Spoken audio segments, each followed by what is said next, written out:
যে অপারেশনগুলি যেমন insert, update, delete, read write operation যেগুলি করি, এইগুলিকে মেমোরি স্টোরেজে যখন রাখা হয়, যেমন প্রাইমারি সেকেন্ডারি মেমোরি স্টোরেজ, মানে হার্ড ডিস্কে রাখা হয়েছে, হার্ড ডিস্ক থেকে সেটা র্যামের লোড হয়েছে, লোড হওয়ার পরে সেটাকে অপারেশন করা শুরু করতেছে, এর মধ্যে আবার হঠাৎ করে সিস্টেম ফেইলিয়ার হইলো অথবা দেখা গেল একই এট এ টাইম দুইটা কাজ এসে গেল, এই ধরনের যে সিনারিও, এই সিনারিও গুলিকে হ্যান্ডেল করার জন্য কয়েকটা কনসেপ্ট বিল্ড আপ করা হয়েছে। এর ভিতরে প্রথম হচ্ছে ট্রানজাকশন, মানে এই জিনিসগুলিকে ট্রানজাকশন দিয়ে ডিফাইন করা হয়েছে।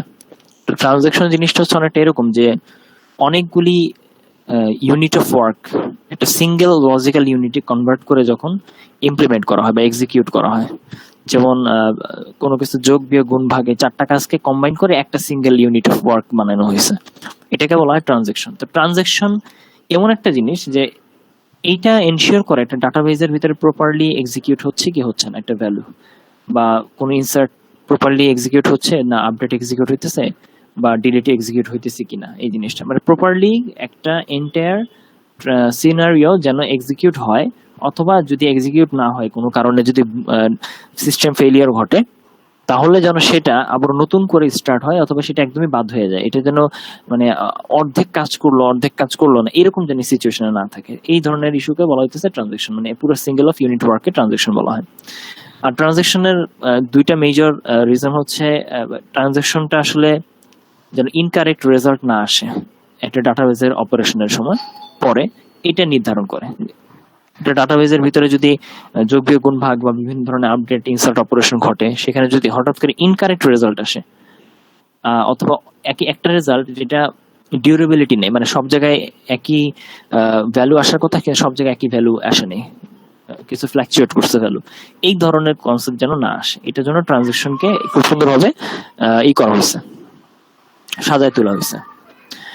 তো ট্রানজাকশন কনসেপ্টে মূলত প্রোগ্রামিং ল্যাঙ্গুয়েজের মাধ্যমে ট্রানজাকশন লেখা হয়, ওই যে থ্রেডের মাধ্যমে, যেমন ওই অবজেক্ট ওরিয়েন্টেড প্রোগ্রামিং এর। আবার কিছু ট্রানজাকশন আবার কিসে এসকিউএল, যেহেতু SQL high level language, typical SQL ল্যাঙ্গুয়েজের মাধ্যমে ট্রানজাকশন লেখা হয়। তো ট্রানজাকশন লেখার নিয়মটা অনেকটা এরকম যে কিছু কিছু জায়গায় ট্রানজাকশনটা আপনার বিগিনিং ট্রানজাকশন, এন্ড ট্রানজাকশন, এই দুইটা কিওয়ার্ড দিয়ে ডিফাইন করা হয়, যে বিগিন ট্রানজাকশন লিখলাম, তারপরে ট্রানজাকশনের কাজগুলি শুরু হলো, এন্ড ট্রানজাকশন দিলাম, তাহলে ট্রানজাকশনের কাজটা কমিট হইলো, মানে শেষ হইলো, এটা বোঝাচ্ছে আর কি।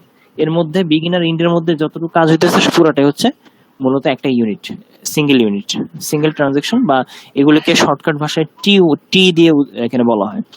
আর ট্রানজাকশনের মধ্যে যেই ইনসার্ট আপডেট গুলি হয় সেগুলিকে সাধারণত রিড রাইট বলা হয়, এবং রিড রাইটের ব্যাপারটাই আর দিয়ে ডিফাইন করে, অথবা আর ডাব্লিউ দিয়ে ডিফাইন করে রাইট। এবিসিডি হচ্ছে ভ্যালু দিয়ে ডিফাইন করে যে কোন কোন ভ্যালু কাজ করতেছে এখানে। তো প্রথম যে কনসেপ্ট ট্রানজাকশনে যে বৈশিষ্ট্যগুলি থাকতে হবে সেটা হচ্ছে এসিড। এসিড বলতে হচ্ছে অ্যাটমিসিটি, কনসিস্টেন্সি,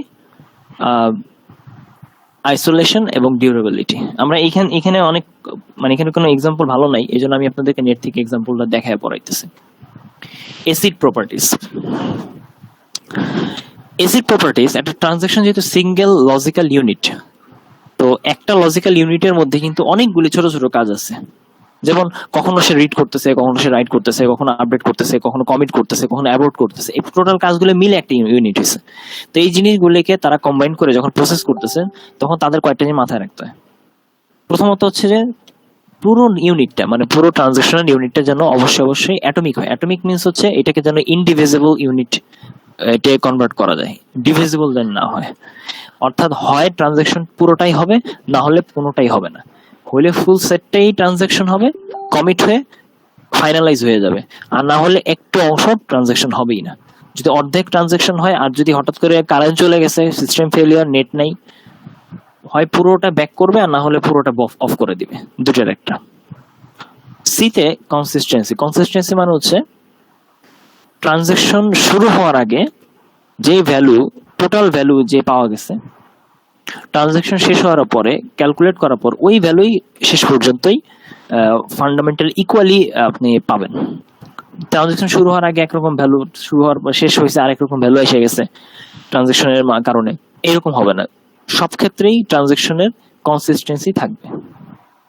আই হচ্ছে আইসোলেশন বিষয়টা হচ্ছে যে প্রত্যেকটা ট্রানজাকশন সাধারণত প্যারালালি মানে কনকর করার চেষ্টা করলো, মানে প্রতিটা ট্রানজাকশন প্যারালালি কাজ করার চেষ্টা করলো, কনকারেন্টলি যেটাকে বলে।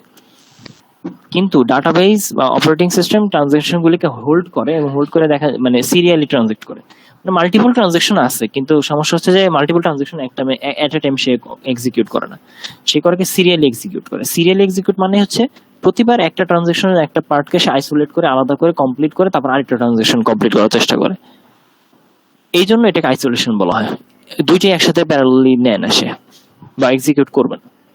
3 নম্বর হচ্ছে ডিউরেবিলিটি। জি স্যার আমার একটু জি জি কোশ্চেন জি ছিল স্যার জি ট্রানজাকশন নিয়ে।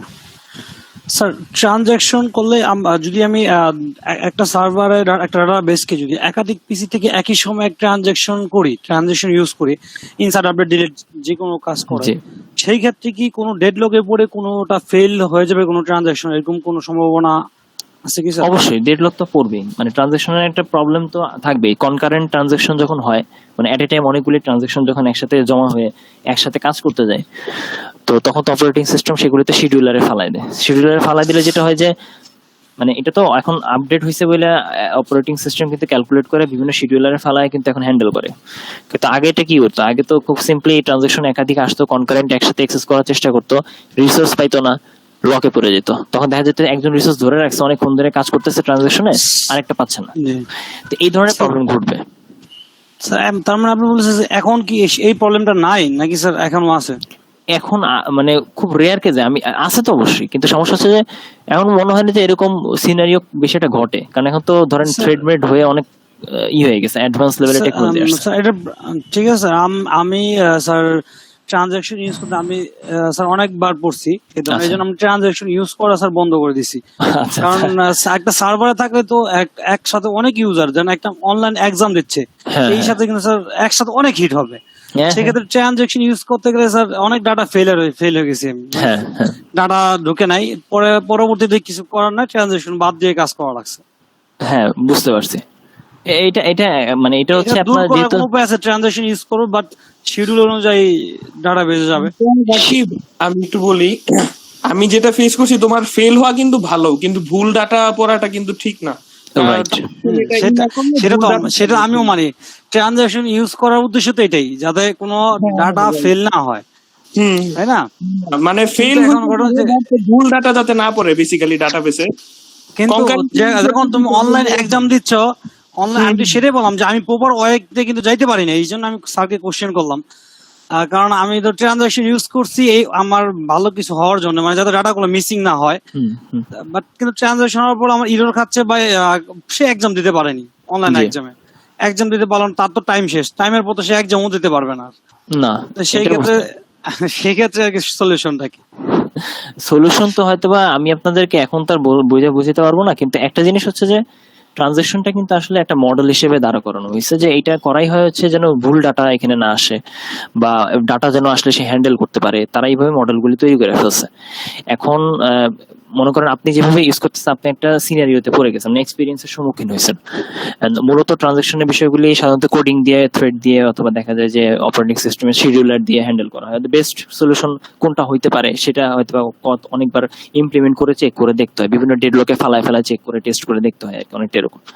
তো সেক্ষেত্রে হয়তোবা কখনো কখনো এই জিনিসটা অনাকাঙ্ক্ষিত হয়ে যাইতে পারে, মানে এটা বলা যায় না যে আমি আলটিমেটলি ট্রানজাকশন ইউজ করলেই যে এটা আমার সব প্রবলেম সলিউশন হয়ে গেছে হবে, এরকম না। কিন্তু আমরা যেটা করতে পারি সেটা হচ্ছে যে ধরেন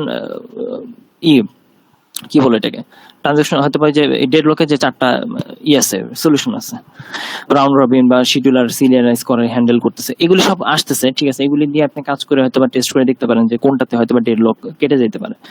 কিন্তু আলটিমেটলি সামথিং হ্যাপেন্স, মানে এরকম টাইপের জিনিস ঘটতেই পারে আপনার, মানে অনাকাঙ্ক্ষিত, যে ট্রানজাকশন করছেন, সার্ভার অনেক লোড করছে, ডাটা হ্যান্ডেল করতে পারে নাই, হয়তো বা ডেডলকে পড়ে গেছে, হ্যাং হয়ে গেছে, সামথিং এরকম কিছু। তো এটা আসলে বেস্ট সলিউশন বলতে যে কিছু আছে এরকম না, এটা হচ্ছে যে সম্পূর্ণ এক্সপিরিয়েন্সের উপর ডিপেন্ড করে, যে আমি টেস্ট করতেছি, জিনিসটাকে আইডেন্টিফাই করতেছে। অনেক সময় অনেকগুলি শিডিউল অ্যালগরিদম একসাথে ইউজ করার পরে জাম্প করে, যে এই শিডিউল অ্যালগরিদমে যদি কোনো কিছু ডেডলকে পড়ে তখন আরেকটা শিডিউল অ্যালগরিদম। এবং আমি একটা জিনিস দেখছি, যেমন আমাদেরকে যখন ট্রানজাকশন পড়ানো হয়েছিল তখন তার এত অ্যাডভান্স লেভেলে কিছু ছিল না, মানে এত কিছু তখন আবিষ্কার হয়নি, এমন কিছুই আর কি, মানে ধোঁয়াশা ছিল।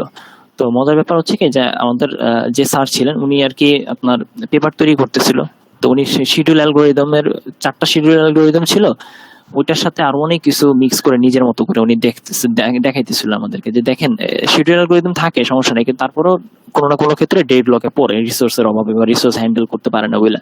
এটা কমন, এটা হবেই, মানে এটা আলটিমেট সলিউশন যে হবে এরকম না। এই জন্য সামান্য একটু চেঞ্জ করে, মানে সামান্য একটু ট্রানজাকশনের বা এই এসিড প্রপার্টিস অথবা শিডিউল অ্যালগরিদম সামান্য একটু কনসেপ্ট চেঞ্জ করে অথবা জয়েন দিয়ে মডেল নতুন একটা তৈরি করে আরেকটা পেপার তৈরি করে ফেলছে, মানে আরেকটা রিসার্চ পেপার তৈরি করে সাবমিট করলে সেটার আবারও হয় কি জানি বলে আপনার, মানে সেটা আবারও মানে কম্পারিজন করে দেখায় যে এটার টাইমিং এরকম হচ্ছে, এটাতে ডেডলক হ্যান্ডেল করা যেতেছে। আলটিমেটলি কিন্তু আসলে মানে এটা কিন্তু কোনো বেস্ট সলিউশন বলতে কিছু নেই।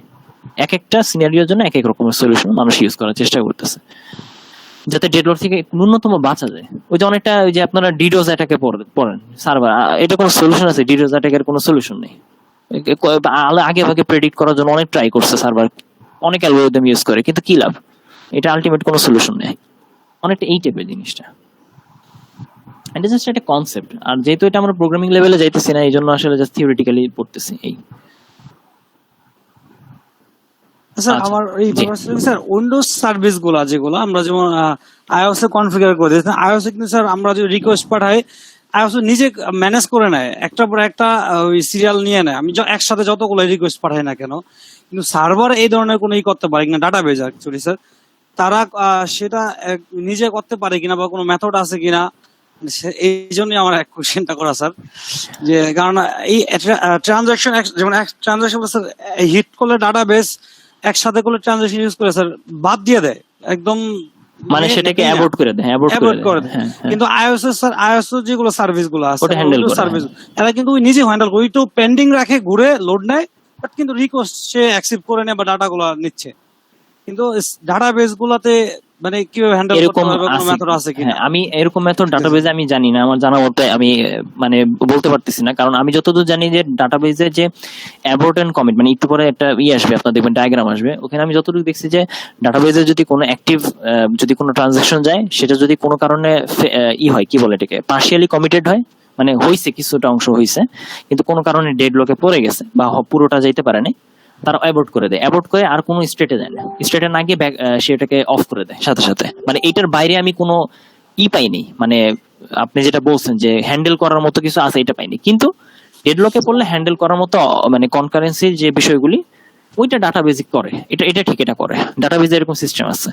কিন্তু ওইটা করার পরও আপনি কিন্তু পাবেন কি জানি বলে, ওই ডেডলকে পড়ার পর দেখবেন যে পুরো এইটাই বাদ দিয়ে দেয়, একটু পরে অ্যাভয়েড করে দেয়, পুরোটা অ্যাভয়েড করে দেয় যাতে ওইটা কাজই না করে। উইন্ডোজ এর সার্ভিস গুলো তো মনে হয় কোডে হ্যান্ডেল করা হয়, তাই না? কোড দিয়ে হ্যান্ডেল করে, হ্যাঁ। এই কারণে তো ওরা তো অনেক হাই লেভেলের সিনক্রোনাস ইউজ করে ওরা জিনিসগুলো অনেক মানে মেইনটেইন করে আর কি। রাইট, আমি এটাই বলছি আর কি। উইন্ডোজ তো এই কারণে নাই কনকারেন্সি বা ইসের কারণে ডাইরেক্ট হয়তো এইভাবে কাজ করে না ডাটাবেসটা, আমি শিওর জানি না, পড়া লাগতে পারে। এখন আমি দেখতে হবে যে আসলে মানে ডাটাবেজের ইঞ্জিন লেভেলে আসলে কি কনকারেন্সি হ্যান্ডেল করার মতো বিষয়টা আপগ্রেডেড হয়েছে কিনা। জাস্ট ডেডলক হ্যান্ডেল করে এইটুকু আমরা জানি, যেমন চ্যাপ্টার 15 ডেডলক হ্যান্ডেল করার বিষয় ডাটাবেজে কিভাবে করে একটু রাফ আইডিয়া দিচ্ছে আর কি। কিন্তু হ্যান্ডেল করার পরেও ডেডলক হবে, মানে ওই জিনিসগুলি কি আসলেই আপগ্রেড করা হয়েছে কিনা এটা আমার ঠিক আইডিয়া এখন নাই বর্তমানে। আমি একবার দেখি যে আসলে এরকম কিছু হইলে আমি ইনশাল্লাহ জানাবো আপনাদের। তো এখানে হচ্ছে অ্যাটমিসিটির বিষয়টা হচ্ছে হয় সে অ্যাবর্ট করবে, নয়তো সে আপনার কমিট করবে কোন একটা ট্রানজাকশন, এটা বোঝানো হইতেছে। এবং ফাইনাল হচ্ছে ডিউরেবিলিটি, অর্থাৎ ডাটাবেসটা যদি আপনার কোনো চেঞ্জ আসে ডাটাবেসের কোনো ভ্যালুতে, ওই ভ্যালুর চেঞ্জটা যদি 10 জায়গায় এফেক্ট পড়ার কথা হয় তাহলে 10 জায়গায় এফেক্ট পড়বে এবং ঠিক মতোই সেটা ডিউরেবল হবে এবং এটা স্থায়ী ভাবে থাকবে। এমন না যে এক জায়গায় এফেক্ট পড়ছে বাকি 3-4 জায়গায় এফেক্ট ঠিক মতো পড়ে নেই ডাটাবেসের ভ্যালুটা, এরকম যেন না হয় আর কি। এটা হচ্ছে ডিউরেবিলিটি একটা মূল।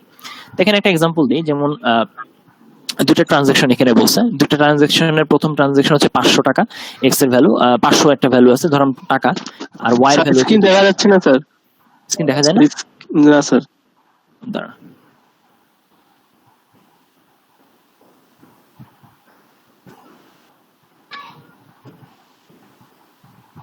আচ্ছা, এখন দেখা যাবে।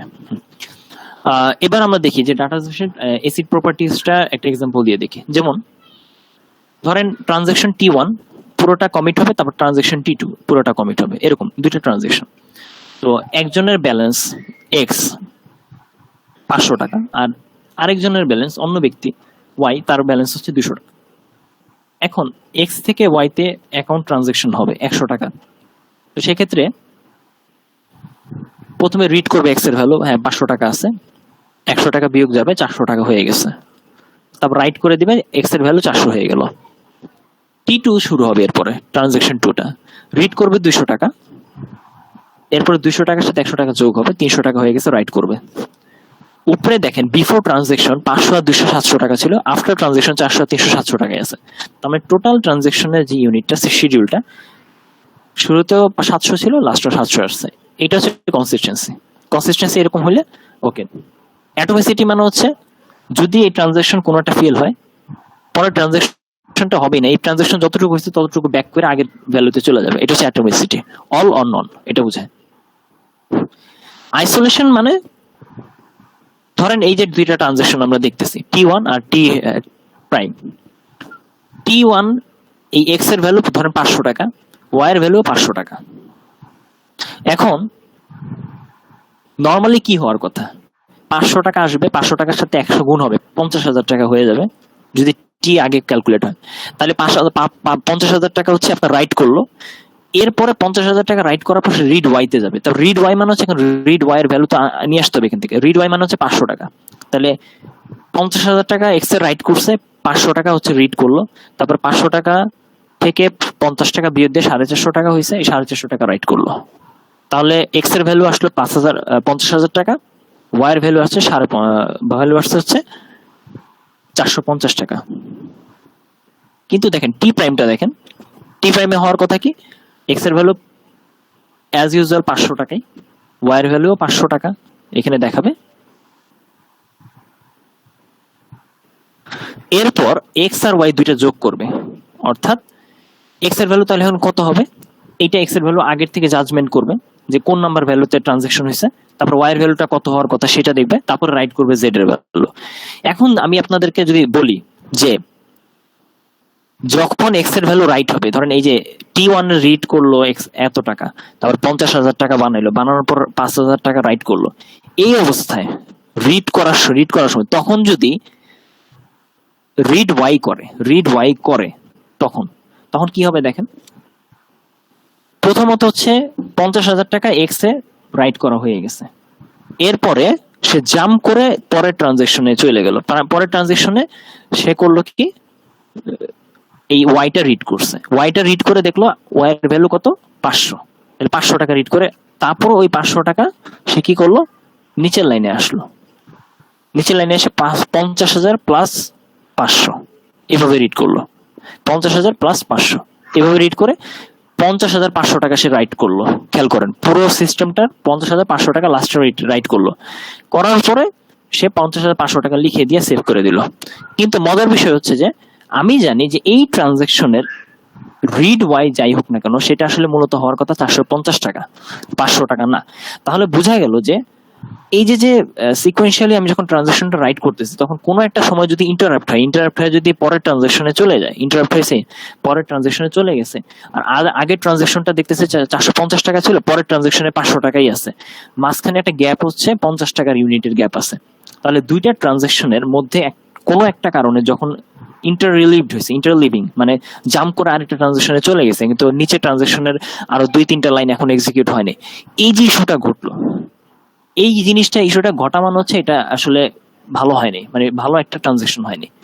বরং আমার উচিত ছিল পুরো টি ট্রানজাকশনটা একেবারে কমপ্লিট করে তারপরে জাম্প করে টি প্রাইম ট্রানজাকশনটা কমপ্লিট করে তারপরে ফাইনাল 5,450 টাকা যেন আসে সেটা বের করা।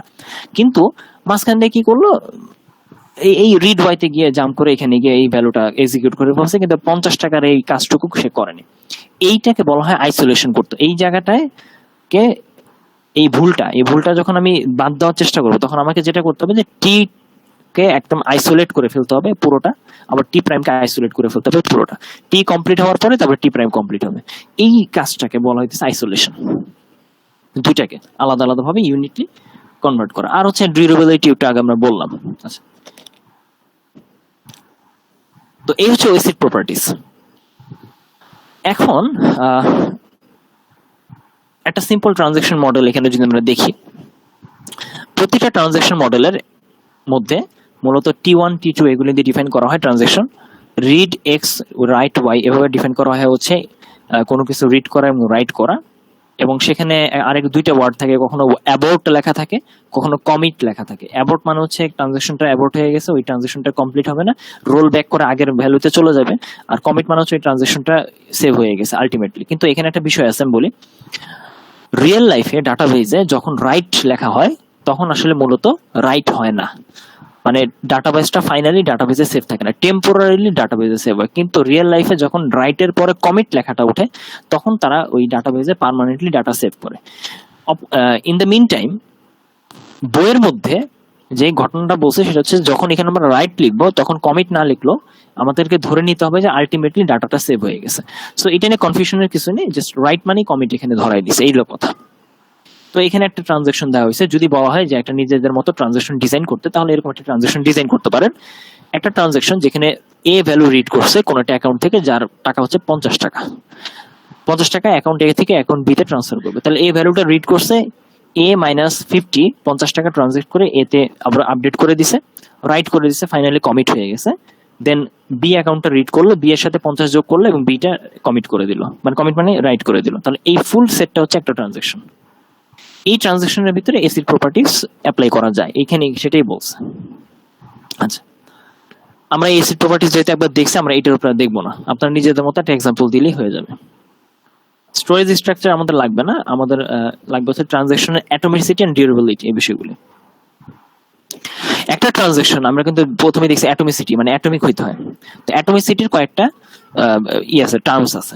প্রথম টার্মস হচ্ছে অ্যাটমিসিটির মধ্যে অ্যাবোর্ট নামের একটা টার্মস আছে, অর্থাৎ পুরো একটা ট্রানজাকশন এ টু জেড, যেমন আমরা একটু আগে একটা ট্রানজাকশন দেখছি, এই ট্রানজাকশনটা শুরু থেকে শেষ পর্যন্ত পুরোটা একসাথে হয়ে পরে ট্রানজাকশনে জাম্প করা, এই জিনিসটুকু মানে কনফার্ম করার জন্য অ্যাবর্ট একটা অপশন দিছে, যে যদি কখনো কনফার্ম না হয়, কোনো একটা জায়গায় যদি মিসিং পয়েন্ট থাকে, পুরো একটা ট্রানজাকশনে হাফ হয়েছে, 70% হয়েছে, 80% হয়েছে, তখন তারা একটা নতুন টার্ম দিছে, সেটাকে বলছে অ্যাবর্ট।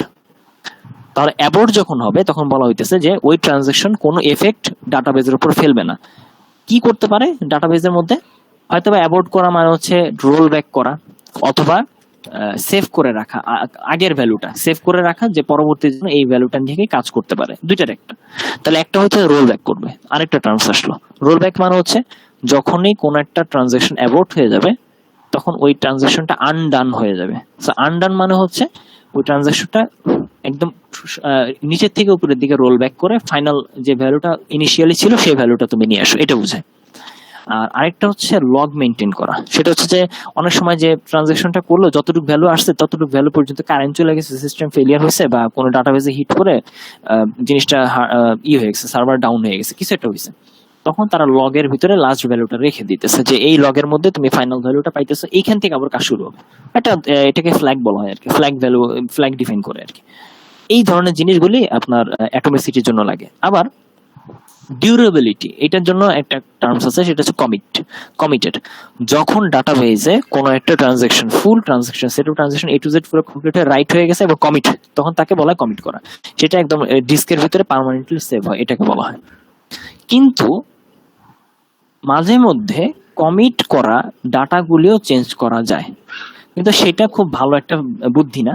কিন্তু সেটা সেভ করার একটা ট্রেডিশনাল ওয়ে হচ্ছে কম্পেনসেটিং ট্রানজাকশন মানে হচ্ছে ধরেন আপনি কমিট করে ফেলছেন, তার মানে ডাটাবেজে তো সেভ হয়েই গেছে, এখন আপনি তো ওইটা চেঞ্জ করার কোনো ই নেই।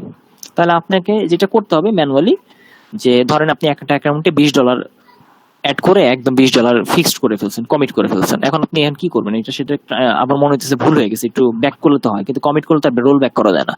তখন আপনাকে ম্যানুয়ালি করতে হবে কি, ওই $20টা সাবট্রাক্ট করে দিতে হবে অ্যাকাউন্ট থেকে। কিন্তু কম্পেনসেটিং ট্রানজাকশনটা আমার জানার মধ্যে সবসময় পসিবল না। কেন পসিবল না আমার ঠিক জানা নেই, তবে আমার জানার মধ্যে সবসময় এই জিনিসটা পসিবল না, কেননা অনেক সময় আগের ভ্যালু পরের ভ্যালু মানুষ ভুলে যায়, কোনটা হচ্ছে কোনটা হচ্ছে না, এরকম। তো এটা হচ্ছে মূলত প্রিসাইজ ট্রানজাকশনের জন্য। তো সবকিছু মিলানো, মানে অ্যাটমিসিটি, ডিউরেবিলিটি, কনসিস্টেন্সি এবং হচ্ছে আপনার আইসোলেশন সবকিছু মিলানোর পরে তারা দেখলো যে একটা সাকসেসফুল কমপ্লিশন অফ ট্রানজাকশন, একটা ট্রানজাকশন পুরোপুরি সাকসেসফুল হওয়ার জন্য 5টা স্টেট লাগবে। আগে বলে দিই, স্টেট মিনস হচ্ছে কোনো একটা বস্তুকে কত রকমের ধরনে আপনি দেখতে পারেন সেটাকে বলা স্টেট। যেমন একটা পানি, এটাকে বরফও দেখতে পারেন আপনি, আবার বাতাসও দেখতে পারেন। পানি পানি আসলে এটার কোনো স্পেসিফিক বলতে পারতেছেন না যে আসলে এই বস্তুটা কি, জাস্ট এটা হাইড্রোজেন অণু অক্সিজেনের সাথে জয়েন দিয়ে কাজ করতেছে। তো ট্রানজাকশন জিনিসটাকে 5 ভাবে কমপ্লিট করা যায়, মানে 5টা ওয়েতে আপনি করতে পারবেন, জাজ করতে পারবেন। 5 ভাবে জাজ করার নিয়ম হচ্ছে এই স্টেট ডায়াগ্রামে বলা হয়েছে। 1 নম্বর হচ্ছে প্রথমে একটা ট্রানজাকশন ঢুকবে, ঢোকার পর অ্যাক্টিভ স্টেটে যাবে। ট্রানজাকশনটা এটাকে শুরু স্টেট বলা হয়। অ্যাক্টিভ অবস্থায় হইতে পারে পাওয়ার ফেলিওর হয়েছে, সাথে সাথে এটা ফেইল্ডে চলে যাবে। ফেইল্ডে চলে গেলে ফেইল্ডের থেকে আর কোথাও যাওয়ার রাস্তা নেই, এবর্ট, বাদ দিয়ে দাও, রোল ব্যাক করো অথবা লগে রাখো, শেষ। সেকেন্ড হচ্ছে আবার অ্যাক্টিভ থেকে পার্শিয়ালি কমিটে যেতে পারে। অ্যাক্টিভ থেকে ওই যে একটু আগে আমরা দেখলাম, এই যে এইটার কথা বলতেছি, দেখেন এই যে 1 2 3 4টা লাইন গেছে, 5 4 6 লাইন যায় নাই, এই 2টা লাইন মিস করে ফেলছে, সরি এই 2টা লাইন মিস করে ফেলছে। তখন কি করে? পার্শিয়ালি কমিটেড, কমিটমেন্ট পুরোপুরি হয়নি। পার্শিয়ালি কমিটেড হওয়ার পরে সে সিদ্ধান্ত নেয় যে আমি কি সামনে যাবো না পিছনে যাবো। যদি দেখা যায় ভুল হয়েছে, মানে এটা আসলে ভুল হয়েছে, চেক করে দেখছে ফ্ল্যাগ ভ্যালু এত হওয়ার কথা, জাম্প করানো ট্রানজিশনে চলে গেছে, টেকনিক্যালি এরর হয়েছে, তাহলে সে ফেল দেখে, ফেল করে অ্যাভয়েড করে দেয় যে না এটা হবে না, তুমি বাদ দিয়ে দাও ট্রানজাকশনটা, রোল ব্যাক করো। আবার অনেক সময় পার্শিয়ালি কমিটেড হয়ে কমিট হয়ে যায়, মানে সে যদি চেক করে দেখে যে কমিট হওয়ার মতো, তাহলে কমিট হয়ে যায়। তো পার্শিয়ালি কমিট হওয়ার ডিপেন্ড করে হচ্ছে কোডিং এর উপর, যে কোডিং যদি ওরকম মানে অ্যাডভান্স লেভেলের হয়, যে বুঝতে পারে যে পার্শিয়ালি কমিট হওয়ার পরে সে আবারও বুঝতে পারছে যে আগের ভ্যালুটা কি হবে, সে সাথে ম্যাচ করে সে নতুন একটা ভ্যালু ক্রিয়েট করে সেটার সাথে ডিউরেবল রেখে তারপরে হচ্ছে সে কমিট করে দিচ্ছে। এটা তো এটা হচ্ছে মূলত কমিটের যাওয়ার আগ পর্যন্ত এই কয়টা স্টেট ঘুরতে থাকে মূলত কমিটার অ্যাবোর্টে। আরেকটা স্টেট আছে, সেটাকে বলা হয় টার্মিনেটেড। যখন কমিট হয়ে যায় অথবা অ্যাবোর্ট হয়ে যায়, দুইটা যে কোনো একটা হলে সে টার্মিনেশন, মানে কাজ শেষ, এটা বোঝায়। এখন এইখানে যখন ফেইল হয় তখন কি করে? যখন ফেইল হইতেছে তখন তো অ্যাবোর্ট হয়ে যাইতেছে, তখন কি ঘটনাটা ঘটে দেখি আমরা। যখন ফেইল রোল ব্যাক করবে, কখন রোল ব্যাক করবে? যখন ফেইল হবে বা অ্যাবোর্ট স্টেটে যখন যাবে, তখন দুইটা অপশন থাকে। দুইটা অপশনের একটা হচ্ছে রিস্টার্ট এবং আরেকটা হচ্ছে কিল। যখনই অ্যাবোর্ট স্টেটে যাবে তখন টার্মিনেট হবে। ওই টার্মিনেট স্টেটে যাওয়ার আগে তারা চিন্তা করবে যে রিস্টার্ট করবো না কিল করবো। রিস্টার্ট মিন্স হচ্ছে যে একটু আগে আপনারা যেটা একটু আগে একজন বললো যে একদম বাদ দিয়ে দেয়, না হলে আবার নতুন করে নিজেই শুরু করে। তো রিস্টার্ট হচ্ছে স্টেটটা এরকম যে কোনো একটা কারণে হয়তো বা সফটওয়্যার হার্ডওয়্যারের এরর হয়েছে, যেটা আসলে মূলত ইন্টারনাল লজিকের কারণে না, ধরেন হয়তো নর্মাল ফেইলিয়রের কারণে হয়েছে, লজিক্যাল ফেইলিয়র না, লজিকটা ঠিক আছে। তো এই অবস্থায় আপনার ওই ট্রানজাকশনটা নিউ ট্রানজাকশন হিসেবে কাউন্ট করবে। এই তো নিউ ট্রানজাকশন কাউন্ট করা মিনস হচ্ছে রিস্টার্ট হয়ে ও করবে কি সব ট্রানজাকশনকে নতুন করে স্টেট ডিফাইন করবে, এটা বোঝায়। আর কিল মানে হচ্ছে, কিল ট্রানজাকশন মানে হচ্ছে যে এটা হচ্ছে ইন্টারনাল লজিকের কারণে এরর হয়েছে। ধরেন আপনি কোড লিখতে ভুল করছেন, কোডের মধ্যে লজিক্যালি ভুল হয়েছে, তখন আপনি এমন ভাবে বলেছেন যে কোডের লজিকে যদি ভুল থাকে এবং সেটা যদি ধরেন প্রসেসর বুঝতে পারে যে এই ধরনের আসলে লজিক আসতে পারে না, তখন সে কি করে অ্যাপ্লিকেশন প্রোগ্রামটা রিরাইট করতে হয়, কারেক্ট করতে হয়। আর ইনপুট ডাটা যেহেতু ব্যাড হয়েছে, সে কি করে ওই প্রসেসটা কিল করে ফেলে, মানে ওইটা আর কাজ করতে দেয় না। এই দুই ধরনের আপনার অ্যাবোর্ট থেকে দুই ধরনের স্টেটে চলে যায় আর কি। আর অনেক সময় যে আপনারা যেটা করেন সেটা হচ্ছে যে ধরেন কোনো একটা মেমোরিতে ডাটা স্টোর হয় নাই, সেটা কোনো ইন্টারনাল লজিক্যাল এররে চলে গেছে, তখন আপনারা একটা মেসেজ দিয়ে দেন বা কোনো একটা কি বলে এটাকে বলা হয়তো আপনার অনেকটা observable external rights user screen অথবা ইমেইলে সেন্ড করে দেন যে এই ধরনের এরর হয়েছে, খেয়াল করো। এটা একটা এক্সাম্পল এখানে দিয়েছে, সেটা হচ্ছে যে কনসিডার এ ইউজার, একটা ইউজারের কথা চিন্তা করতে বলছে, making A booking over a ওয়েবসাইটের মাধ্যমে একটা বুক করতেছে সামথিং, একটা হয়তো বা কোনো একটা টিকিট বুকিং করতেছে উদাহরণস্বরূপ। It is possible that the database system or application server crash just after the booking transaction commits. Just আমি বুকটা দিলাম, কমিট ক্লিক করে বুকিংটা দিয়ে দিয়েছে, সাথে সাথে কমিট হয়েছে, কমিট হওয়ার সাথে সাথে সে ক্র্যাশ করছে সার্ভারটা। It is also possible that the network connection of the user lost. Just after booking the transaction commit, আমার তরফ থেকে নেটওয়ার্ক নষ্ট হয়ে যেতে পারে। তার মানে একটা হচ্ছে সার্ভার ক্র্যাশ করতে পারে অথবা আমার থেকে নেটওয়ার্ক না হয়ে যেতে পারে। ইন আইদার কেস, এই দুইটা কেসে ইভেন দো যদিও ট্রানজাকশন কমিট হয়ে গেছে, তারপরও যেহেতু আমি জানি না, কারণ আমি তো কোনো মেসেজ পাইনি, আমি জানি না, এই কারণে the external right has not taken place. এই জন্য আমাকে কোনো মেসেজ সে আর কি রিরাইট করে দেখাবে না, মানে আমাকে কোনো কিছু সে পাঠাবে না। এমন হতে পারে যে আমাকে কোনো মেইল পাঠাবে না, এই টাইপের কিছু। এই ধরনের সিচুয়েশন হ্যান্ডেল করার সময় অ্যাপ্লিকেশন মানে যখন কোডিংটা করে তখন ওয়েব অ্যাপ্লিকেশনের সাথে অটোমেটিকলি কানেক্ট দেয়। ওই যে অনেক সময় যেটা হয় যে আপনারা সেশনে কিছু ডাটা ভ্যালু রেখে দেন, কারেন্ট আসছে, আবারও নতুন করে ওই জায়গা থেকে শুরু করতেছে, তখন আপনি বুঝেন ও আমার এতটুকু কাজ ছিল, ও ঠিক আছে, তাহলে আমি এখান থেকে ট্রানজাকশনটা কমপ্লিট হয়নি, আবার এখান থেকে শুরু করতে হবে। এটা যে আমার যত ধারণা, এটা হচ্ছে পেমেন্ট অপশনের সময় এই ধরনের কাজ করে। এই হচ্ছে ট্রানজাকশনের কিছু বিষয়। ট্রানজাকশন, আচ্ছা দেখি এখানে আর কোনো কনসেপ্ট আছে কিনা।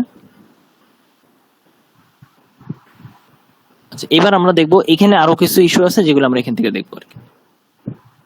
এবার হচ্ছে ডাটাবেজের শিডিউল।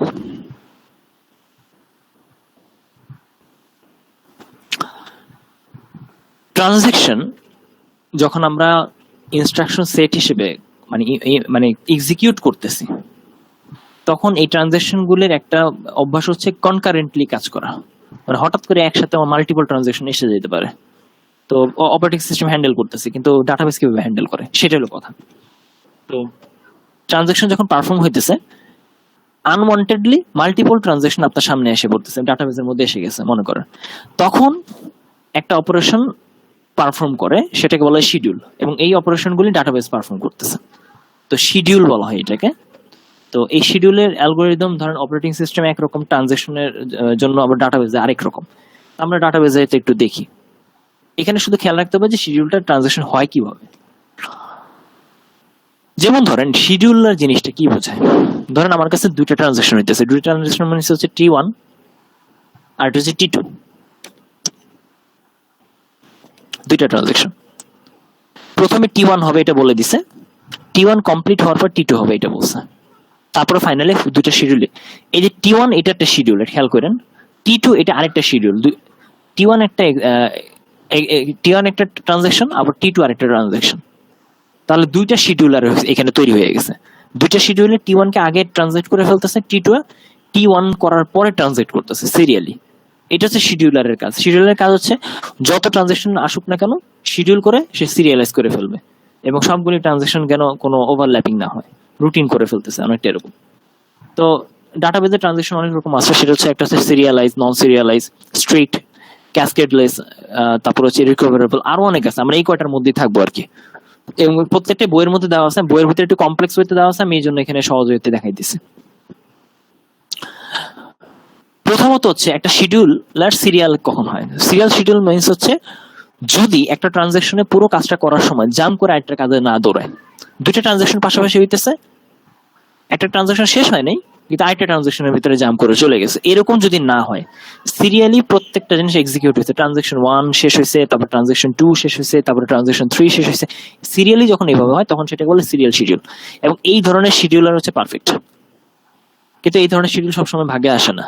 সিরিয়াল শিডিউলের এক্সাম্পল হচ্ছে এই দেখেন, ট্রানজাকশন 1 রিড করলো, রাইট করলো বি, রাইট করলো এ, এই তিনটা কাজ কমপ্লিট হওয়ার পর কমিট করলো, কমিট করার পর ফাইনাল ভ্যালু যেটা আসে, আবার দেখেন রাইট করলো বি, রাইট করলো এ, রিড করলো বি, রিড করলো এ, তারপর রাইট করলো বি, তারপর কমিট হলো। এই দুইটা ট্রানজাকশন কিন্তু পরপর সিরিয়ালি হচ্ছে, কমিট করার পরে আরেকটা পরবর্তী ট্রানজাকশনে সে জাম্প করতেছে, এটাকে বলে সিরিয়াল শিডিউল।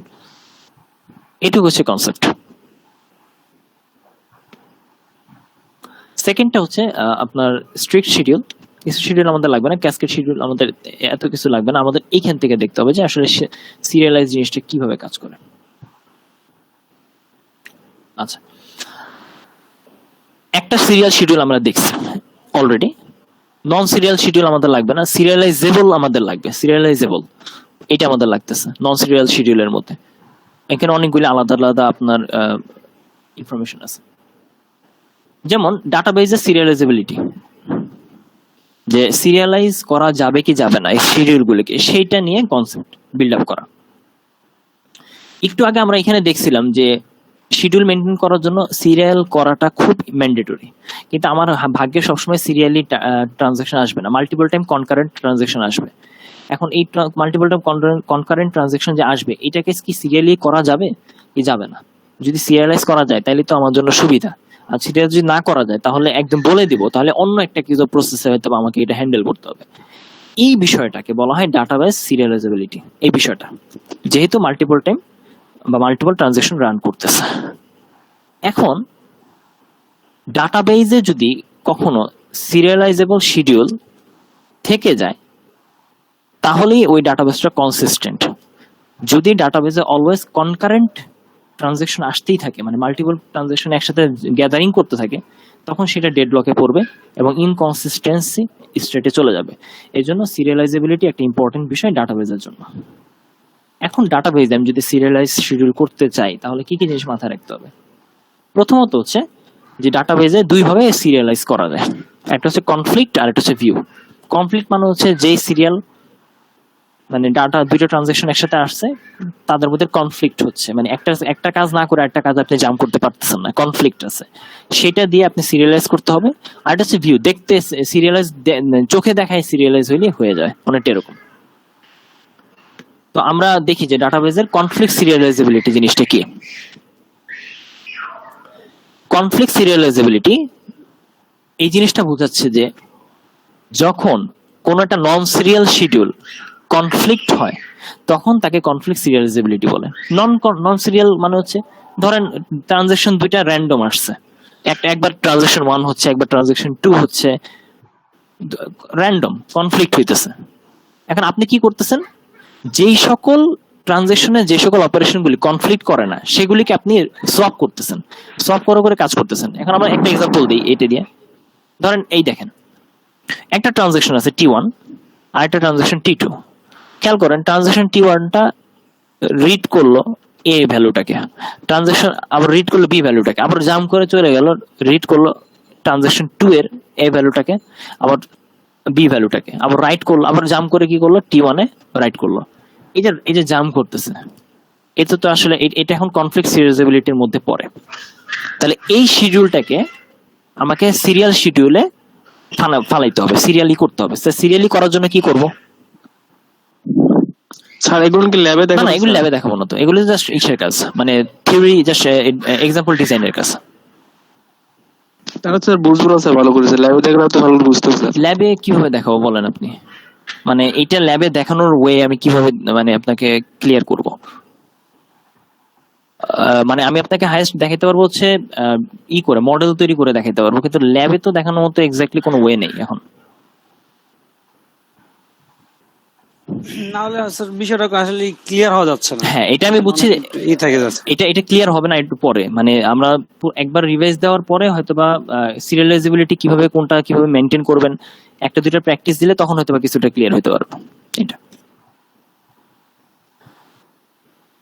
আচ্ছা, আমরা কিছুটা আগাই, এরপরে যেই জায়গাগুলিতে আমাদের কোশ্চেন থাকবে ওটা আমরা নিব ইনশাআল্লাহ, সমস্যা নেই। সো সিরিয়ালাইজেবিলিটি বিষয়টা বুঝাইতেছে এখানে যে আমাদের যে ট্রানজাকশন গুলি হচ্ছে সেই ট্রানজাকশন, আচ্ছা আমি একবার একটু ব্যাক করি যাতে আপনাদের এই জিনিসটা একটু ব্যাপারটা বুঝতে সুবিধা হয়। দেখেন আমরা যখন এসিড প্রপার্টি পড়ছিলাম তখন আমরা বলছিলাম যে ট্রানজাকশন গুলিকে আইসোলেট করতে হয়, মানে প্রতিটা লাইন ট্রানজাকশন করার পরে একটা ফুল ট্রানজাকশন কমপ্লিট হয়, হওয়ার পরে তারপরে পরের ট্রানজাকশনটা যায়। এটা হচ্ছে নিয়ম।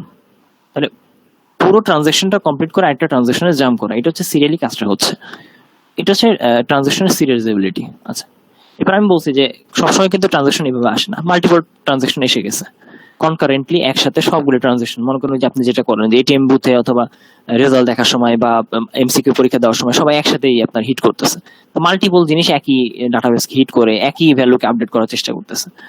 এখন এখানে কনফ্লিক্ট হবে, এটা আমি বুঝতেই পারতেছি, এই ঝামেলা আছে। তখন তারা কি করতেছে, ডাটাবেজে একটা শিডিউলার তৈরি করে দিছে। তো এখানে বলতেছে যে শিডিউল, তো যেহেতু মাল্টিপল ট্রানজাকশন আসতেই পারে, কনকারেন্টলি রান করতেই পারে ট্রানজাকশন, তা আমি একটা অপারেশন তৈরি করে দিই যে অপারেশনের মধ্যে শিডিউল অপারেশন বলা হয়। অপারেশনের মধ্যে ট্রানজাকশন গুলিকে পাঠিয়ে দিলে সে শিডিউল করে ফেলবে। এখন শিডিউল যে করে ফেলবে, এই শিডিউলের কতগুলি ভাগ করছে, মানে বিভিন্ন বৈশিষ্ট্য আছে শিডিউল করার। তো তারা দেখছে যে এক একটা ট্রানজাকশনের বৈশিষ্ট্য এক এক রকম, তো সেই অনুসারে ট্রানজেকশনের শিডিউল একরকম হওয়া উচিত। তো সেই হিসেবে তারা শিডিউলারকে অনেক সময় সিরিয়াল, নন সিরিয়াল, স্ট্রিক্ট, ক্যাসকেডলেস, রিকভারেবল এরকম অনেকগুলি ভাগ করছে আর কি। ঠিক আছে, মানে আপনি কাকে কোন ভাবে রুটিনে ফালাবেন এটা বুঝাইতেছে অনেকটা, জাস্ট একটা আপনি যদি ইজি কনসেপ্ট নেন। তো এর মধ্যে তারা বলতেছে যে দেখেন যে তারা দুইটা করে ট্রানজেকশনের এক্সাম্পল দিচ্ছে, যে দুইটা ট্রানজেকশন মনে করেন আমার একটা ট্রানজেকশন হইতেছে, আপনার একটা ট্রানজেকশন হইতেছে, কিন্তু দুইটা ট্রানজেকশনের ভিতরে কত রকমের কম্বিনেশন হইতে পারে, কত ঝামেলা তৈরি হইতে পারে, সেই ঝামেলাগুলিকে সে নিয়ে বিভিন্ন ভাবে তারা সলিউশন করার চেষ্টা করছে। এই সলিউশনের মধ্যে তারা ঝামেলাগুলো আগে ফাইন্ড আউট করছে।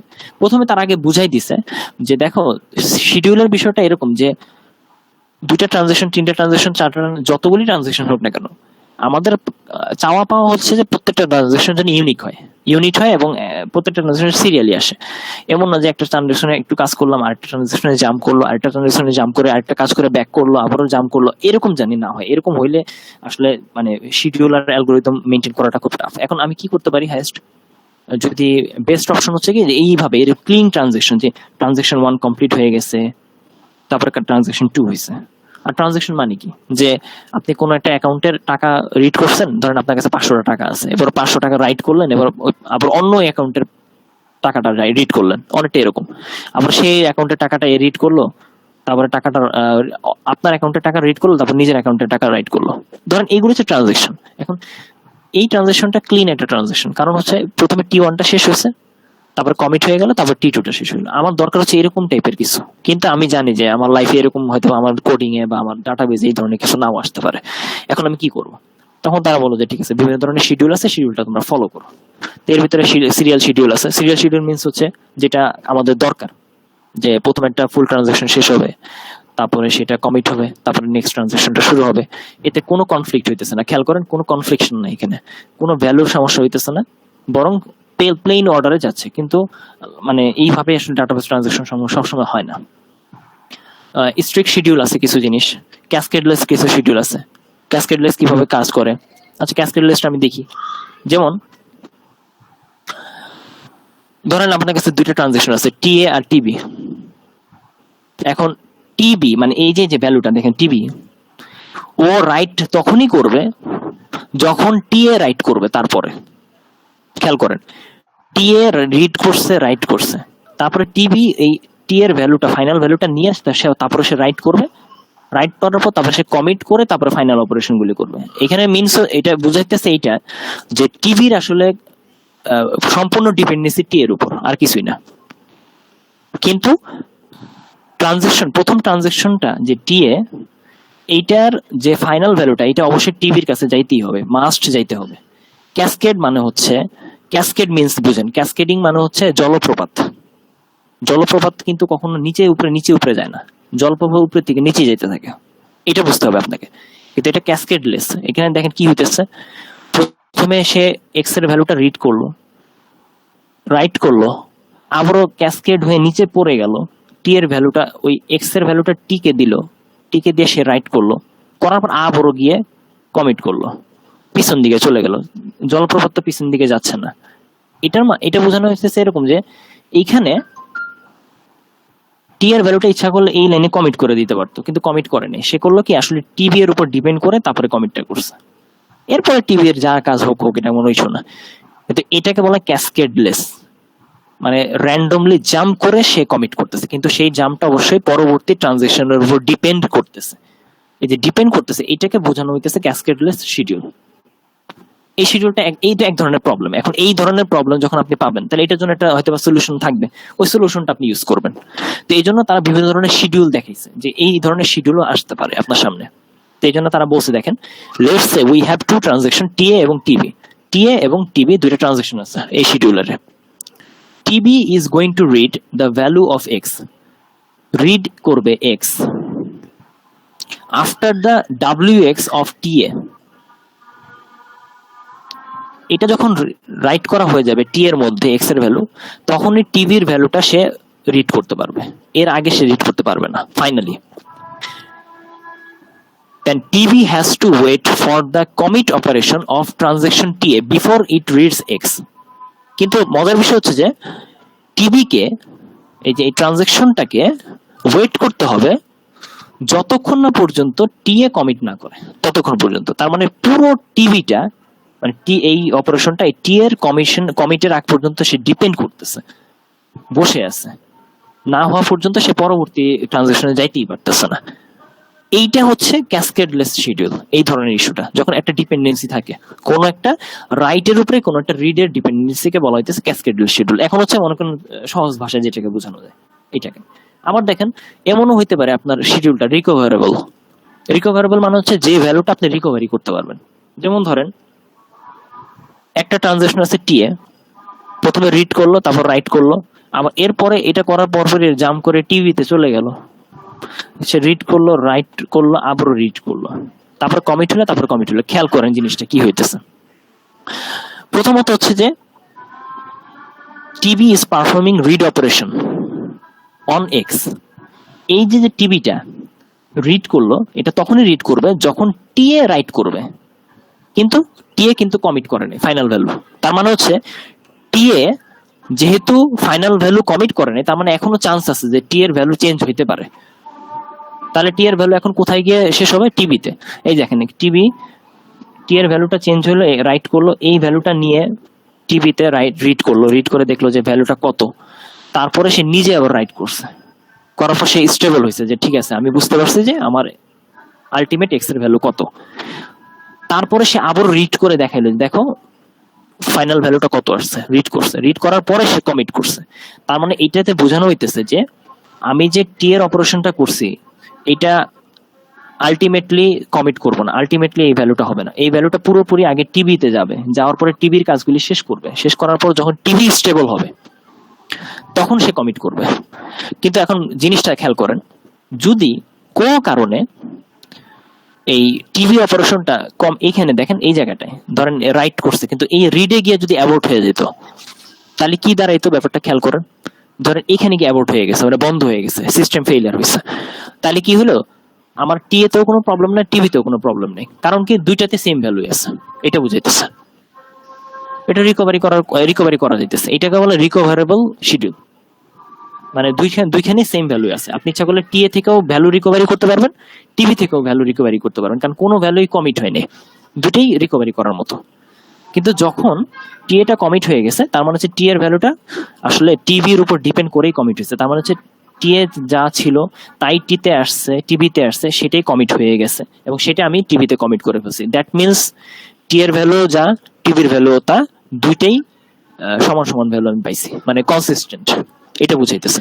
কিন্তু এর আগে যদি কখনো অ্যাবর্ট হয়ে যেত, তাহলে আমি করতাম কি টিভি থেকেও ভ্যালু রিকভারি করতে পারতাম বা টিএ থেকেও ভ্যালু রিকভারি করতে পারতাম। এই ধরনের ইস্যুকে বলা হচ্ছে রিকভারেবল শিডিউল এক্সাম্পল। এইরকম কিছু শিডিউল থাকতে পারে। তো এটা হচ্ছে কিছু মানে ওনারা এক্সাম্পল দিয়ে বুঝাইছে। তো ডাটাবেস সিরিয়ালাইজেবিলিটি, এটা হচ্ছে এই কারণে বলা হয় যে কোন কোন শিডিউল সিরিয়ালি আপনি লিখতে পারবেন, সিরিয়ালি সুন্দরভাবে সাজাইতে পারবেন, এইটাকে বলা হয় ডাটাবেস সিরিয়ালাইজেবিলিটি। কোন কোন শিডিউলকে, যেহেতু দেখেন এখানে দেখানো হয়েছে যেমন এটা হচ্ছে সিরিয়াল, এটা সিরিয়াল, এটা সিরিয়াল না, এটা সিরিয়াল না। এখন আমার কাজ হচ্ছে কি এইটা এবং এইটা, এই ধরনের জিনিসগুলিকে যদি সিরিয়ালি লেখা যায় তাহলে তো আমার জন্য সুবিধা। তো এইগুলিকে আমি কি সিরিয়ালি সাজাতে পারবো না পারবো না, এইটা হচ্ছে আমার মেজর কোশ্চেন। তাহলে এই ধরনের অ্যালগোরিদম বিল্ড আপ করলে ডাটাবেস ট্রানজাকশন গুলি কনফ্লিক্ট থাকবে না, ডেডলকও না পড়বে না। তাহলে এইটা আমাকে কনফার্ম করতে হবে। এই ধরনের জিনিস আমি এখন কনফার্ম করার জন্য কি করবো, এই যে সিরিয়ালাইজেবিলিটি টপিকসটা নিয়ে আসলাম। তো সিরিয়ালাইজেবিলিটি টপিকসটা আমি নিয়ে তারপর একটু গ্যাপ দিব, আপনাদের ব্রেক দিব। আচ্ছা, এটা একটু দেখাই দিই। সিরিয়ালাইজেবল শিডিউলস মিন্স হচ্ছে অলওয়েজ ডাটাবেজের প্রত্যেকটা ট্রানজাকশন কনসিস্টেন্সি থাকবে, মানে কোনো ডাটার ভিতরে মিসম্যাচ থাকবে না। আর একটা নন সিরিয়াল শিডিউলকেই সিরিয়ালাইজ করা যাবে, এটা তো স্বাভাবিক, কিন্তু সেখানে কয়েকটা বৈশিষ্ট্য থাকতে হবে সিরিয়াল শিডিউলে। কেননা সিরিয়াল শিডিউলে কখনোই মাল্টিপল টাইম ট্রানজাকশন এট এ টাইম আসতে পারবে না, অলওয়েজ একটা ট্রানজাকশন এট এ টাইম আসবে। তা আমি কনফ্লিক্ট সিরিয়ালাইজেশনে যাই, কনফ্লিক্ট যেটা দুই রকমের সিরিয়ালাইজেবিলিটি আছে, দুই রকমের। একটা হচ্ছে কনফ্লিক্ট সিরিয়ালাইজেবিলিটি, আর হচ্ছে ভিউ সিরিয়ালাইজেবিলিটি। তাহলে দুইটা ভাবে আমি হয়তোবা দুইটা পদ্ধতিতে সিরিয়ালাইজ করতে পারবো এই ট্রানজাকশন গুলিকে। একটা হচ্ছে কনফ্লিক্ট সিরিয়ালাইজেবিলিটি, এর মানে হচ্ছে যদি ডাটাবেজের দুইটা ট্রানজাকশন আপনি দেখতে থাকেন এবং দুইটা ট্রানজাকশনের মধ্যে যদি আপনার মনে হয় যে কনফ্লিক্ট আছে, তাহলে ওই কনফ্লিক্ট সিরিয়ালাইজেবিলিটি ফাইন্ড আউট করে আপনি যখন সিরিয়ালি করার চেষ্টা করবেন একটা মেথডের মাধ্যমে, এটাকে বলা হয় কনফ্লিক্ট সিরিয়ালাইজেবিলিটি। তাহলে এই ধরনের সিরিয়ালাইজেবিলিটি আসলে মূলত চেক করা হয় যে weather non serial schedule is conflict serializable or not. অর্থাৎ তিনটা অপারেশনের উপরে চেক করা হয়। একটা হচ্ছে বোথ অপারেশন, মানে দুইটা অপারেশনের মধ্যে সেম ট্রানজাকশন থাকতে হবে, একই ভ্যালু দিয়ে ট্রানজাকশন করতে হবে। দুই নম্বর হচ্ছে both operation are working on same data, একই ডাটা দিয়ে কাজ করতে হবে। তিন নম্বর হচ্ছে একটা রাইট অপারেশন থাকতে হবে। তো এইটার শর্টকাটটা আমি পরে দেখাই দিব, আগে আমরা এক্সাম্পল দেখি। দেখেন, ধরেন এটা একটা শিডিউল আসছে আপনার সামনে, দুইটা শিডিউল। এই শিডিউল টোটাল সেটটা হচ্ছে T1 ট্রানজাকশন, যেখানে প্রথমে T1 রিড করে। দেখেন, খেয়াল করেন যে T1 A কে রিড করে, আবার T1 আর কে B কে রিড করে, দুইটা আলাদা আলাদা ভ্যালুকে রিড করতেছে। আবার তারপরে জাম্প করে আরেকটা ট্রানজাকশনে যায়, তখন T2 আর এই A কে রিড করে, আবার B কে রিড করে। তার মানে দেখা যাচ্ছে এখানেও A B কে রিড করতেছে, এখানেও A B কে রিড করতেছে পরপর সিরিয়ালি, খেয়াল করেন। এরপরে T2 কি করে, নিচে দেখেন B কে রাইট করে, আর এরপরে B কে রাইট করার পর এখানে A কে রাইট করে, T1 এ জাম্প করে। একটু ভালো করে খেয়াল করলে দেখবেন যে আমি যদি এখন প্রতিটা লাইনকে সোয়াপ করি তাহলে কি দাঁড়ায়, খেয়াল করেন। ধরেন আমি এই রিড করলো T1 আর এখানে রিড করছে T2। এখন আমি যদি সোয়াপ করি দুইটাকে, তাহলে দেখেন উপরে R1 সোয়াপ করছি, আর এরপরে R1 আর একে সরি এই দুইটাকে যদি সোয়াপ করি তাহলে কি হবে দেখেন, যে আর এ ট্রানজাকশন হয়েছে, আর বি ট্রানজাকশন হয়েছে, এখানে কোনো রাইট অপারেশন নেই। তার মানে যে ভ্যালু শুধু রিড করছে, কোনো রাইট অপারেশন এখানে নেই। তাহলে এটা কি সিরিয়ালাইজ করার দরকার আছে? এটা সিরিয়ালাইজ করার দরকার নেই।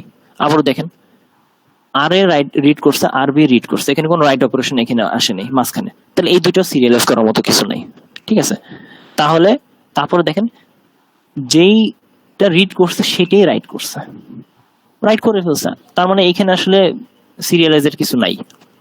আর ফাইনালি দেখেন, এইটার উপরে কিছুই ডিপেন্ড করে না, ফাইনালি ডাব্লিউটা রিড করে দিছে, এটাকে রাইট করে দিছে। এখন এই এটাকে যদি আমি আগে রাইট করতাম বা যদি পরে রাইট করতাম, কোনো ইস্যুই না। আপনি ভালো করে খেয়াল করলে দেখবেন যে কোনো ইস্যুই নেই এখানে। সো এখানে সলভ করলেও কি আর না করলে কি, বিষয়টা হচ্ছে এখানে নন কনফ্লিক্ট সিরিয়ালাইজেবল বলা হইতেছে। সো এইটাকে আমরা বলতেছি এইভাবে যে to convert this schedule into a serial schedule we must have to swap array operation of the transaction T2. এই যে array অপারেশনটা আছে with the W operation of transaction T1, এই W অপারেশন দিয়ে সলভ করতে হবে।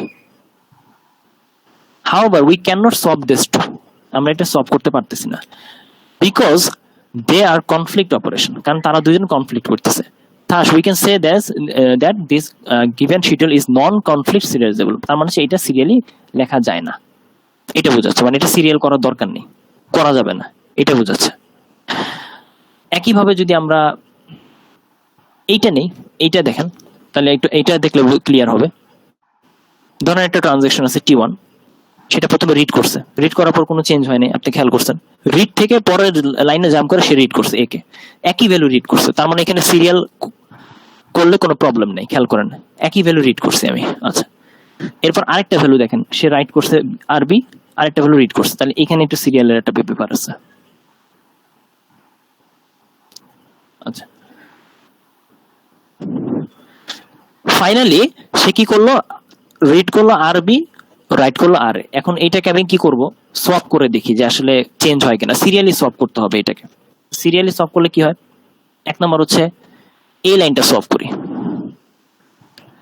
R1 আর এ কে swap করবো হচ্ছে আর এ কে দিয়া, এইটাকে দিয়া, মানে এই দুইটাকে সোয়াপ করি, তাহলে দেখি কোনো চেঞ্জ আসে কিনা। তাহলে আর এ এবং T2 এর আর এ দুইটাকে সলভ করে উপরে নিয়ে আসলাম, একটাকে নিয়ে আসলাম এইখানে, এই দেখেন একটাকে উপরে নিয়ে আসলাম সলভ করে এই লাইনে। তাহলে T2 এর আর এ সলভ করে উপরে নিয়ে গেলাম, আর ওর জায়গায় নিয়ে আসলাম হচ্ছে আর এ কে T1 এর, মানে দুইটা চেঞ্জ করলাম, চেঞ্জ করে দেখেন কোনো চেঞ্জ আছে কিনা।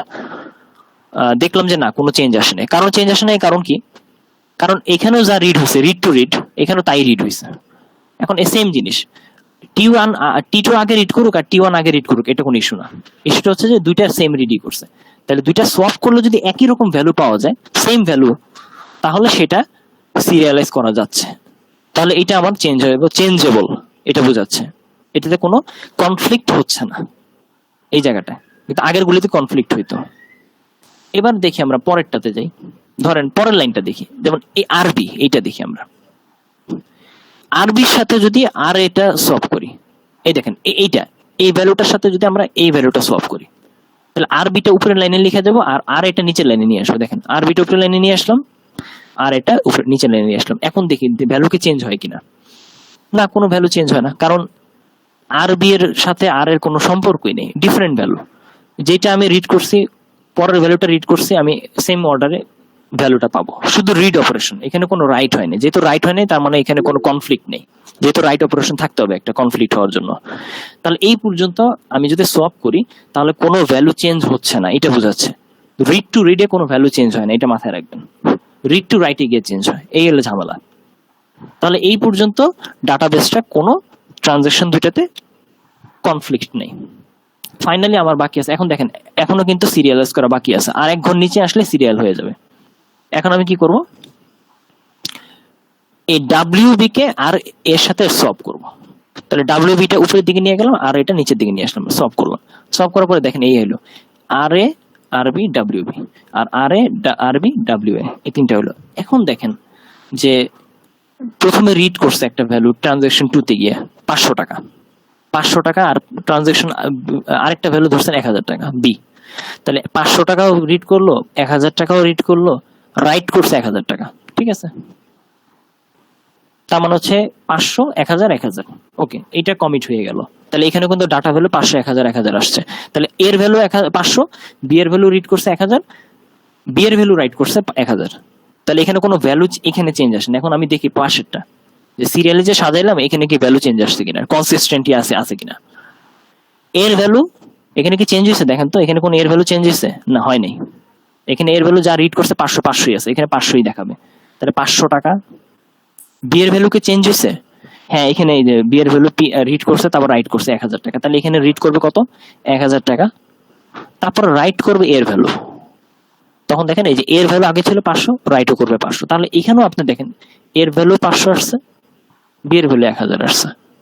এখানে উপরেও এর ভ্যালু 500 ছিল, বি এর ভ্যালু 1000 ছিল। দুইটা সিরিয়ালি আছে দেখেন। এই যে সিরিয়ালি আমি সাজাইলাম সোয়াপ করে করে, মাথায় রাখতে হবে সোয়াপ করাটা মেইন। সোয়াপ করার পরে যদি সেম ভ্যালু থাকে তাহলে আপনি ধরবেন যে এটা কনফ্লিক্ট সিরিয়ালাইজেবল।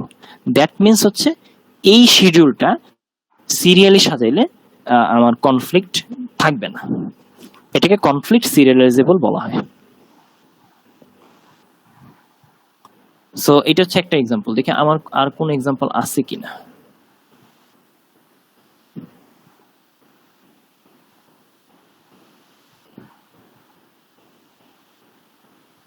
এটা আরেকটা এক্সাম্পল দিই, ছোট একটা এক্সাম্পল দিই, দেখেন এটা যেমন রিড টু রিড। আমরা তো বলছি রিড টু রিড হলে কোনো কনফ্লিক্ট হয় না, এটা বলা আছে, কিন্তু রিড টু রাইট একটা কনফ্লিক্ট হয়। এইটু আবার সহজ সূত্র আছে কিছুটা এরকম। তো রিড টু রিড যদি হয় তাহলে সেটা আমার সিরিয়ালাইজেবল করলেও কোনো সমস্যা নেই, ব্যাপারটা এরকম। যেমন ধরেন একটা শিডিউল হচ্ছে T1 প্রথমে ট্রানজাকশন হয়েছে, T2 আরেকটা ট্রানজাকশন হয়েছে। আমি যদি সলভ করি উপরে নিচে, রিড আগে উপরে নিয়ে যায়, রিডটা পরে নিয়ে যায়, একই জিনিস। তাহলে শিডিউল দুইটা সেম, যেহেতু দুইটার মধ্যে কোনো কনফ্লিক্ট নেই, সো এটা সোয়াপিংটা পসিবল। এটা সিরিয়ালাইজ করলেও প্রবলেম নেই, সিরিয়ালাইজ হয়ে গেছে এটা। কিন্তু খেয়াল রাখবেন যদি কোনো ট্রানজাকশনে রিড টু রাইট আসে, রিড থেকে রাইটের দিকে, তাহলে কি হয়? তখন কনফ্লিক্ট থাকবে। প্রথমে রিড হয়েছে এ, ধরেন 500 টাকা রিড হয়েছে, তারপর কিছু চেঞ্জ আসার পরে রাইট হয়েছে 500 টাকা রাইট হয়েছে, ধরেন 510 টাকা রাইট হয়েছে এখানে। এটাকে যদি সোয়াপ করেন, উপরে রাইট নেন নিচে রিড নেন, তাহলে কি হবে জিনিসটা? রাইট হবে 500, রাইট হচ্ছে এখানে একটা জিনিস আর রিড হচ্ছে আরেকটা জিনিস, এটা বোঝাচ্ছে। তো রাইট করে ফেলছে আগে ভ্যালুটা, তারপর রিড করার চেষ্টা করতেছে। এই কারণে আসলে মূলত দুইটা ইকুইভ্যালেন্ট হয় না, এটাকে বলা হয় ইট ইজ কনফ্লিক্টেড। এই ধরনের কনফ্লিকশন আছে। তো রাইট করা মিন্স হচ্ছে এটার আগে কিছু ভ্যালু থাকে, সেই ভ্যালুটা সে রাইট করে রেখে দিছে, কিন্তু পরবর্তীতে কিছু কাজ করার পর সে রিড করার চেষ্টা করতেছে। তো যেটা আগে রিড রাইট থাকে সেটাকে কখনো সলভ করা যায় না, আগে রাইট করা যায় না কখনো, এটা স্বাভাবিক। কারণ আপনি কোন একটা ভ্যালু রিড করার পরে সেটাকে চেঞ্জ করে না রাইট করবেন, আগে রাইট করে তো সেটা রিড করার চেষ্টা করবেন না। এই ধরনের কনসেপ্ট গুলিকে বলা হয় কনফ্লিক্ট ইকুইভ্যালেন্ট। তো কনফ্লিক্ট আপনার কি বলে এটাকে, সিরিয়ালাইজেবল যেটাকে বলা হয়। এই এক্সাম্পলটা দেখি, আরেকটা এক্সাম্পল বোঝানোর জন্য। ধরেন একটা নন সিরিয়াল শিডিউল, এটা এখানে রিড করতেছে এ, রাইট করতেছে, দুটা ভ্যালু রিড রাইট করতেছে, সেম ভ্যালু রিড হচ্ছে, সেম ভ্যালু রাইট হইতেছে। তারপর ট্রানজাকশন 2 তে গিয়ে ওই একই ভ্যালু রিড রাইট করতেছে, এখানেও কোনো প্রবলেম নেই যেহেতু নন সিরিয়াল। কিন্তু কনফ্লিক্ট এখানে কিন্তু আসতেছে কিভাবে দেখেন, এরপর রিড করতেছে বি, রাইট করতেছে বি, আবার read B, write B, non serial but conflict আছে কিনা এটা খেয়াল করতে হবে। এইটাকে আমি যদি এখন সাজাই সিরিয়ালি, তাহলে দেখেন রিড রাইটে এই দুইটার সাথে রিডে রাইটে এই দুইটা আসলে কোনো চেঞ্জ নাই, দুইটা সেমই থাকবে, এই দুইটা এক জায়গায় রেখে দিলাম। রিড বি, রাইট বি, এই দুইটাকে আমি উপরে নিয়ে গেলাম আর রিডের রাইটকে নিচে নিয়ে আসলাম, দুইটাকে সলভ করলাম। তাহলে কি হলো দেখেন, এই ভ্যালুর সাথে রিড বি আর রাইট বি এর কোনো চেঞ্জ মানে কোনো সম্পর্ক নেই, কারণ এর সাথে বি এর কোনো সম্পর্ক নেই। এই জন্য কি করলাম, রিড বি কে উপরে সলভ করে নিয়ে গেলাম, রিড এ কে নিচে সলভ করে নিয়ে আসলাম। দেখেন এই যে read A, read B, write B, read A, read B, write B, just solve করে নিয়ে আসলাম। সলভ করে নিয়ে আসার পর আপনি চেক করে দেখলেন যে এই ট্রানজাকশনের সিরিয়াল আর এই ট্রানজাকশনের সিরিয়ালের ভিতরে কোনো আসলে ডাটা ভ্যালুর কোনো পার্থক্য আর কিছু নাই। তাহলে সূত্র হচ্ছে এক, আপনি চেক করবেন যখন সিরিয়ালাইজ করার চেষ্টা করবেন তখন এক চেক করবেন হচ্ছে রিড বাই রিড হচ্ছে কিনা, রিড টু রিড। 2 নম্বর হচ্ছে সেম ভ্যালু হচ্ছে কিনা। 3 নম্বর হচ্ছে একটা রাইট অপারেশন আছে কিনা। এরকম যদি একটা রাইট অপারেশন থাকে তাহলে আপনি ওটা কনফ্লিক্ট আছে, ওইটা আপনি সিরিয়ালাইজ করতে পারবেন না, 1 নম্বর প্রশ্ন কথা। 2 নম্বর হচ্ছে যদি এরকম হয় যে দুইটা রিড আছে, সিরিয়ালাইজ করতে পারবেন, সলভ করতে পারবেন, কোনো সমস্যা নেই। 3 নম্বর হচ্ছে একই ভ্যালু যদি হয় তাহলে পারবেন না, ডিফারেন্ট যদি ভ্যালু হয় তাহলে পারবেন। যেমন দেখেন একটু আগে আমি বলছি যে এর সাথে বি এর কোনো সম্পর্ক নেই, এটা আপনি ইচ্ছা করলে সলভ করতে পারেন, কোনো প্রবলেম নেই। তো সলভ করে নিয়ে আসলেন, আপনার ডাটা ভ্যালু চেঞ্জ হবে না। তো এই হচ্ছে মূলত শিডিউলারের বিষয়টা। এটা হচ্ছে কনফ্লিক্ট সিরিয়ালাইজেবল ছিল এবং কনফ্লিক্ট সিরিয়ালাইজেবল সিরিয়ালাইজ করে দিচ্ছে। তো এখন একটু কমপ্লেক্স লাগলো, হয়তোবা আমরা যদি এক্সারসাইজ দিই আপনাদেরকে তখন হয়তোবা ইজি হয়ে যাবে।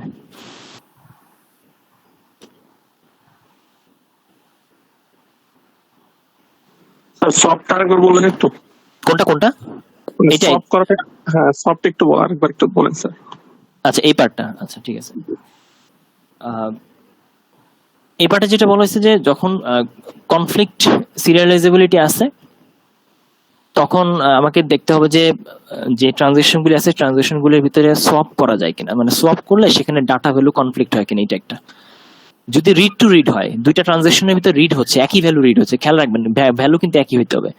দুইটা ট্রানজাকশনে যদি একই ভ্যালু রিড হয় তাহলে আপনি তার জায়গায় সলভ করতে পারেন, কোনো প্রবলেম নেই। যেমন ধরেন এখানে একটা রিড হচ্ছে এ, এখানেও রিড হচ্ছে এ, এটাকে উল্টায় দেন, সলভ করেন, এটাও রিড হচ্ছে, এটাও রিড হচ্ছে, এটা আসলে কোনো না, এটা সলভ করা যায়, এটা নন কনফ্লিক্ট, কোনো সমস্যা নেই, সলভ করা যাচ্ছে। কিন্তু দুইটা ভ্যালু যদি রিড রাইট হয়, একই ভ্যালু, যে একটা রিড হচ্ছে একটা ভ্যালু, সেটা পরবর্তীতে কাজ করার পর রাইট হচ্ছে, তার মানে প্রথমে একরকম ভ্যালু ছিল শুরুতে, তারপরে অনেক চেঞ্জ হয়ে ভ্যালু অন্যরকম হয়ে গেছে। এইটা যেভাবে আপনি চিন্তা করবেন, সলভ করলে কি হইতেছে, অন্য একটা ভ্যালু সে রাইট করতেছে কিন্তু রিড করছে ইনিশিয়ালি অন্য একটা ভ্যালু, তাহলে দুইটা কিন্তু আলাদা হয়ে গেল, দুই রকমের ইনিশিয়াল ভ্যালু চেতে। তাহলে রাইট আগে রিড পরে হইতেছে, রাইট আগে রিড পরে এই ধরনের সপিং করা যায় না। তাহলে এই ধরনের জিনিসের ক্ষেত্রে আপনার কনফ্লিক্ট, এটা হচ্ছে নন কনফ্লিক্ট ছিল, এটা কনফ্লিক্ট হয়েছে। এখন এই যে কনফ্লিক্ট হয়েছে, এই কনফ্লিক্ট হওয়ার কারণেই কিন্তু আসলে সিরিয়ালাইজ করা যাবে না এটাকে, আর যেহেতু নন কনফ্লিক্ট উপরেরটা ছিল এটাকে সিরিয়ালাইজ করা যাইতো। তো এইখানে সেই হিসেবে একটা ট্রানজাকশন দেখাইছে, সেটা হচ্ছে যে রিডে রাইটে দুইটা ট্রানজাকশন দিছে, তারপরে জাম্প করে রিডে রাইটে একই ট্রানজাকশন দিছে। তো দুইটা একই ট্রানজাকশন হওয়ার কারণে এই দুইটাকে যদি সলভ করেন কোনো প্রবলেম নেই, উপরে নিচে যে কোনো জায়গায় সলভ করতে পারেন। এই জন্য টি1 ট্রানজাকশন সলভ না করে ওখানে রেখে দিছে, টি2 ট্রানজাকশন সলভ না করে এখানে রেখে দিছে। এরপরে জাম্প করে টি1 এর রিড বি রাইট বি দিছে, ডিফারেন্ট ভ্যালু, খেয়াল করেন একই ভ্যালু এলে কথা ছিল, ডিফারেন্ট ভ্যালু। ডিফারেন্ট ভ্যালুর সাথে আমি কি করব, সিরিয়ালাইজ করব। তাহলে কি করলাম, এই রিডে রাইটে এটাকে সাথে রিড বি রাইট বি কে সলভ করি। তাহলে রিড বি রাইট বি কে উপরের দিকে নিয়ে গেলাম আর রিডে রাইটে কে নিচে নিয়ে আসলাম, সলভ করলাম। কারণ দুইটা আলাদা ভ্যালু, আলাদা ভ্যালু তো সলভ করাই যায়, এটা তো প্রবলেম নেই। আর রাইট যেহেতু হয়েছে, সো এই যে রিড বি রাইট বি দুইটা হয়ে গেল, এটা সিরিয়াল হয়ে গেছে। এই সিরিয়ালের পর এই পরবর্তী সিরিয়ালটা আসতেছে। স্যার এটা একই হলে কনফ্লিক্ট করতে নাকি, মানে কনফ্লিক্ট করতে তখন কনফ্লিক্ট করতে, কারণ হচ্ছে একই ভ্যালুর রাইট যখন হইতেছে তখন কিন্তু আগের ভ্যালুর উপর ডিপেন্ড করতেছে, এটা বুঝাইতেছে। অন্য ভ্যালু দেখে আমি সেট সলভ করতে পারছি, সলভ করতে পারছে, রাইট। এইটাই। তো এখানে কোথায় আছে, এটা গেল। এখানে আসলে এই কারণে তিনটা জিনিস বলছে যে two operation are said to be conflict. যদি দুইটা অপারেশন যদি কনফ্লিক্ট তখনই বলা যাবে যদি এই তিনটা কন্ডিশন এট এ টাইম হয়, মানে যদি ফলো করে। একটা হচ্ছে দুইটা অপারেশন, রিড রাইট দুইটা operation should belong to different transaction. দুইটা আলাদা আলাদা ট্রানজাকশন নিতে হবে, নিজের ট্রানজাকশন হলে সমস্যা নেই। ট্রানজাকশন এতেও একটা রিড হচ্ছে, ট্রানজাকশন বিতে আরেকটা রাইট হচ্ছে, এরকম ট্রানজাকশন যদি হয়। দুই নাম্বার হচ্ছে both the operation are working on the same data. দুইটা অপারেশন একই ডাটা যদি সেভ করে কাজ করে, শুধু রিডের ব্যাপার আলাদা। যদি ধরেন এ নিয়ে কাজ করতেছে ট্রানজাকশন 1, আবার এ নিয়ে কাজ করতেছে ট্রানজাকশন বি, কিন্তু রিড রাইট অপারেশন এরকম। তিন নাম্বারটা দেখেন, ওই যে এইটাই বলছে, at least one of the operation is right operation, মানে রাইট অপারেশন একটা থাকতেই হবে। যদি এরকম হয় তাহলে বুঝতে হবে যে ওই ডাটাটা আসলে কনফ্লিক্ট, এবং ওই কনফ্লিক্টটাকে হয়তোবা সিরিয়ালাইজ করা যাইতেও পারে, এবং সেটা তখন ওইভাবে চেক করে আমাকে কনফ্লিক্ট সিরিয়ালাইজেবল করতে হবে, এটা বুঝাইতেছে।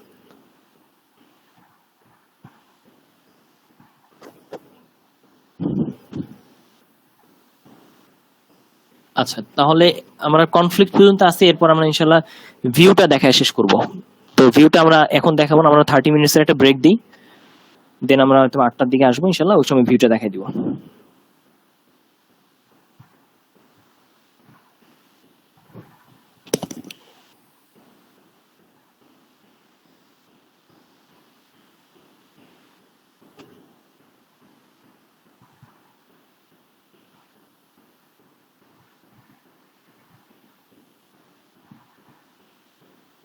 যেটা হয়েছিল যে যদি দুইটা ট্রানজাকশনের ভিতরে কনফ্লিক্ট থাকে তাহলে সেই অনুসারে সিরিয়াল করা যায় কি যায় না এটা আমাদেরকে বের করতে হইতো। কনফ্লিক্ট যদি না থাকে তাহলে আর তো সিরিয়াল করার কোনো সমস্যাই না, কনফ্লিক্ট থাকলে সিরিয়াল করাটা একটু ঝামেলা। তো নন সিরিয়াল করা গেলে, মানে নন সিরিয়াল ইস্যু যদি থাকে, মানে যে সকল ট্রানজাকশন সিরিয়াল করা যায় না, সেটা তো আপনি দেখেই বুঝতে পারবেন যে হ্যাঁ রিড রাইট ফর্মুলা আছে, বা দেখা যাবে যে দুটো ট্রানজাকশনের ভিতরে হয়তো বা একই ভ্যালু নিয়ে কাজ করতেছে না, আলাদা আলাদা ডিফারেন্ট ভ্যালু নিয়ে কাজ করতেছে, তখন আপনি বুঝতে পারতেছেন এখানে সিরিয়াল করাটা খুব টাফ, করা যাবে না। তো আরেকটা সিরিয়ালাইজেবিলিটি আছে যেটা আসলে মূলত ইমপ্লিমেন্টেশনাল না, এটা হচ্ছে জাস্ট মানে ভার্চুয়াল। মনে করেন আপনি দেখতেছেন, আপনার দেখার উপর বেস করে একটা সিরিয়ালাইজ করার মতো একটা মডেল তৈরি করতেছেন, অনেকটা এরকম। ভিউ সিরিয়ালাইজেবিলিটি হচ্ছে সিরিয়াল শিডিউলিং, কিন্তু এটা দেখতে সিরিয়াল, মানে এটা হচ্ছে আপনি যখন সিরিয়ালটা করার চেষ্টা করবেন তখন আপনার মনে হবে যে এই সিরিয়ালটা করা যাবে, নিজের মতো করে সাজায় আপনি সিরিয়াল যখন করতে যাবেন কিছু সূত্র দিয়ে, তখন করা যাবে এরকম আপনার মনে হবে, দেখতে ইকুইভ্যালেন্ট মনে হবে দেখার জন্য। দেখতে ইকুইভ্যালেন্ট এই জিনিসটা আবারও তিনটা আলাদা আলাদা সূত্র মেনটেন করে।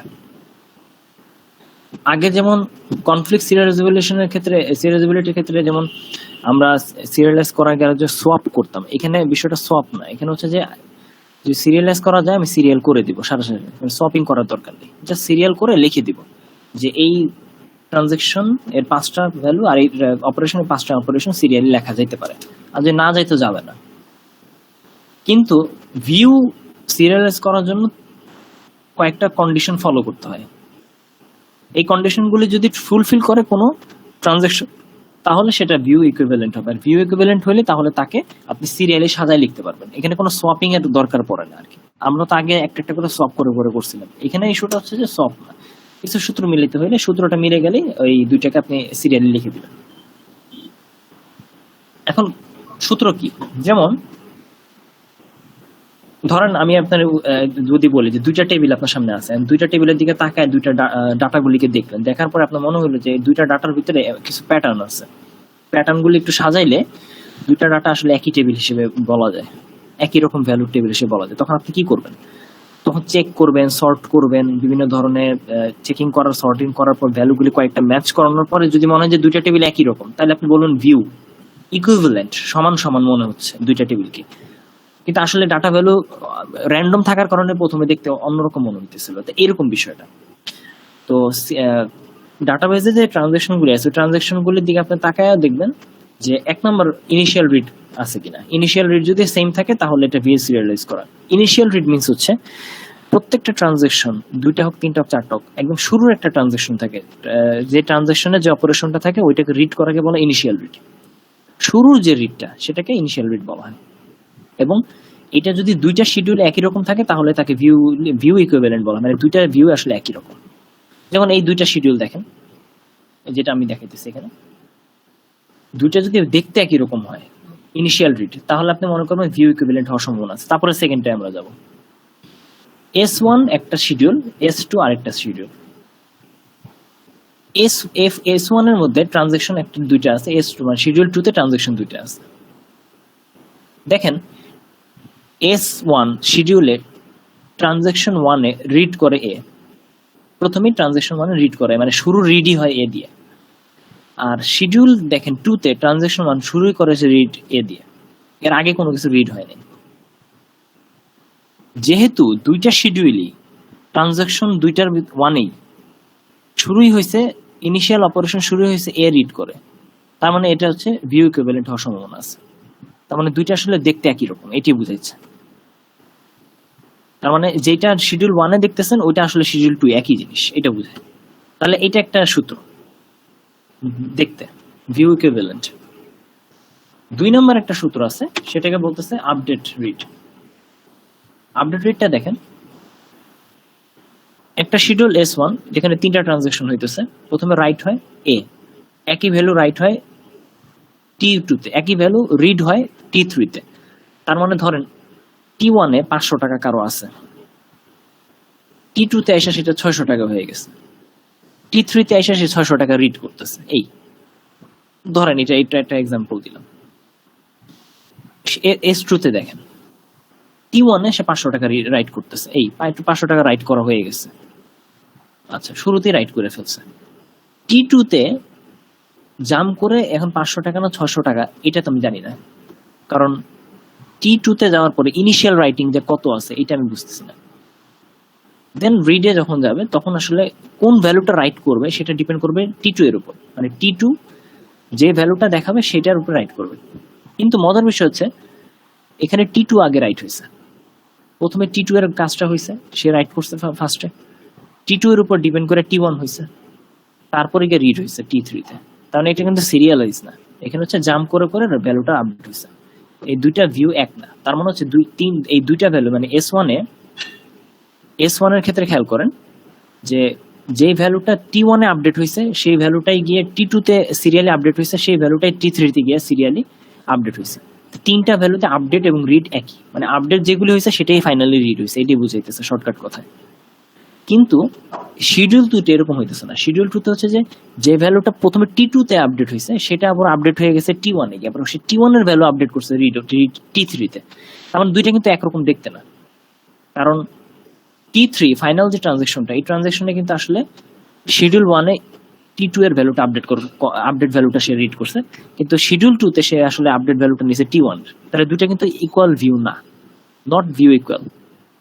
সো আমি বুঝে গেলাম যে দুইটার আপডেটের ঝামেলা আছে, দুইটার আপডেটের প্রবলেম আছে।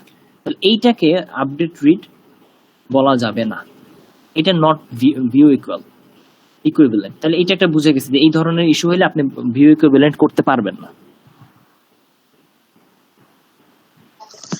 স্যার মনে রাখার উপায় কি স্যার? জি জি, এটা মনে রাখবো কিভাবে স্যার?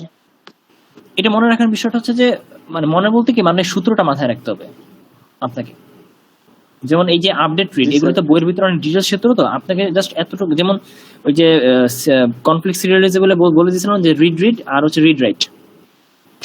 রিড রিড যদি থাকে তাহলে আপনি বুঝবেন সিরিয়াল করা যাবে, সমস্যা নেই। রিড রাইট যদি থাকে সিরিয়াল করা যাবে না।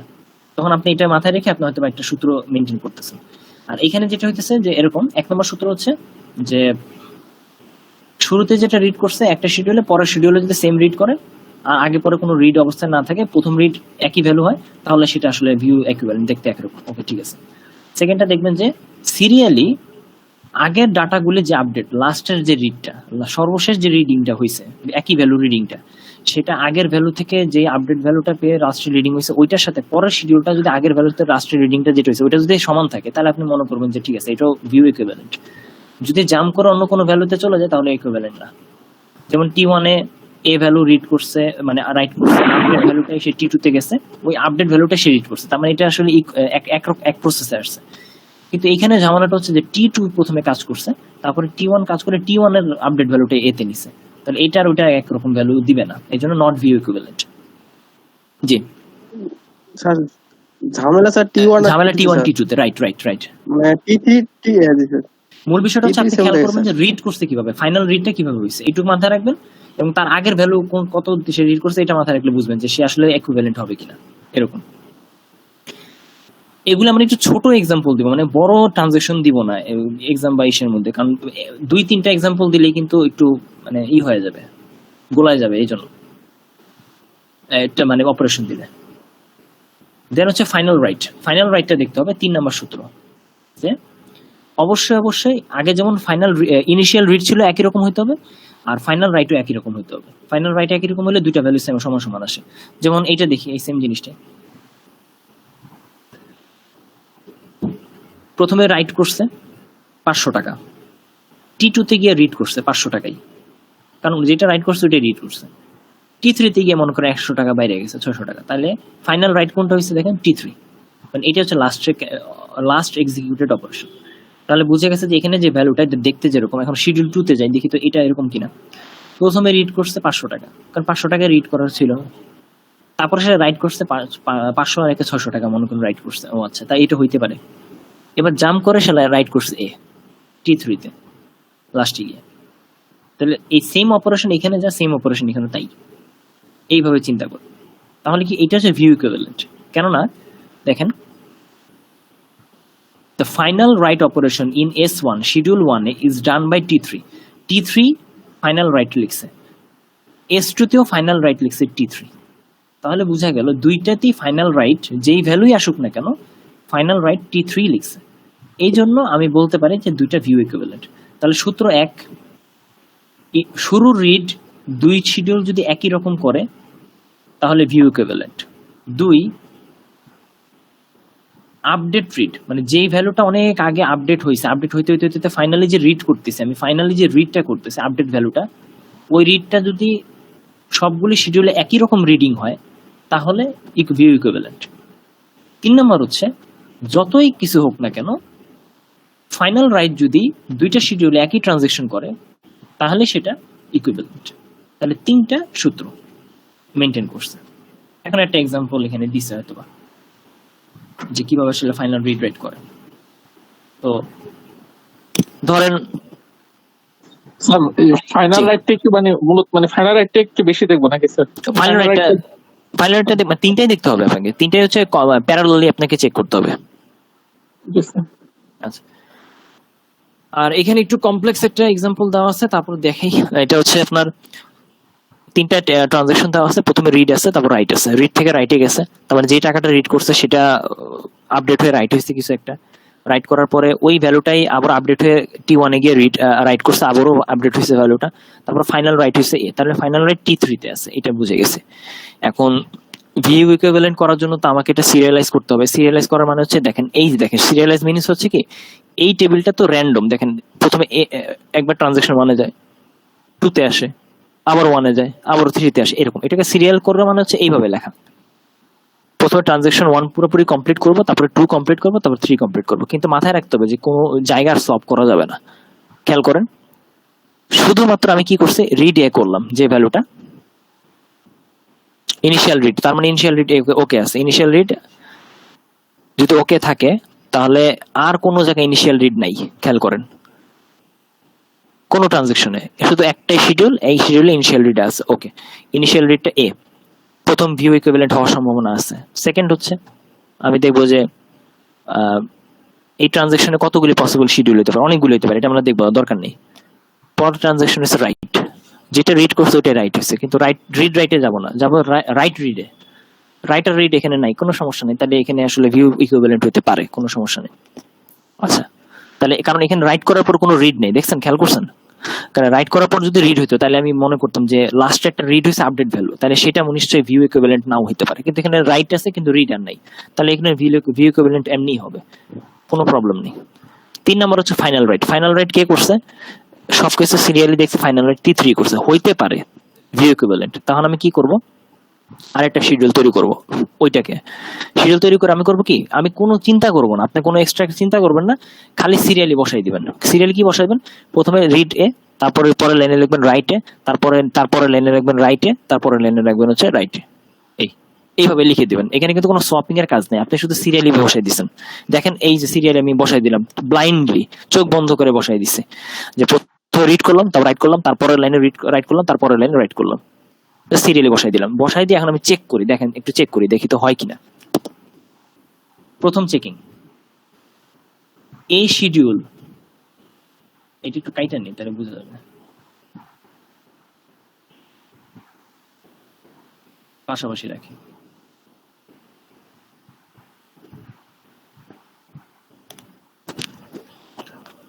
আচ্ছা, এটা ছিল শিডিউল 1, এটা ছিল শিডিউল 2। আপনি এটা নিজে নিজে বানাইছেন, আর এটা হচ্ছে গিয়া এভাবে। তো এই দুইটা শিডিউল তো বানানো কষ্ট কিছু না, এটা তো চোখ বন্ধ করে বানানো যায়।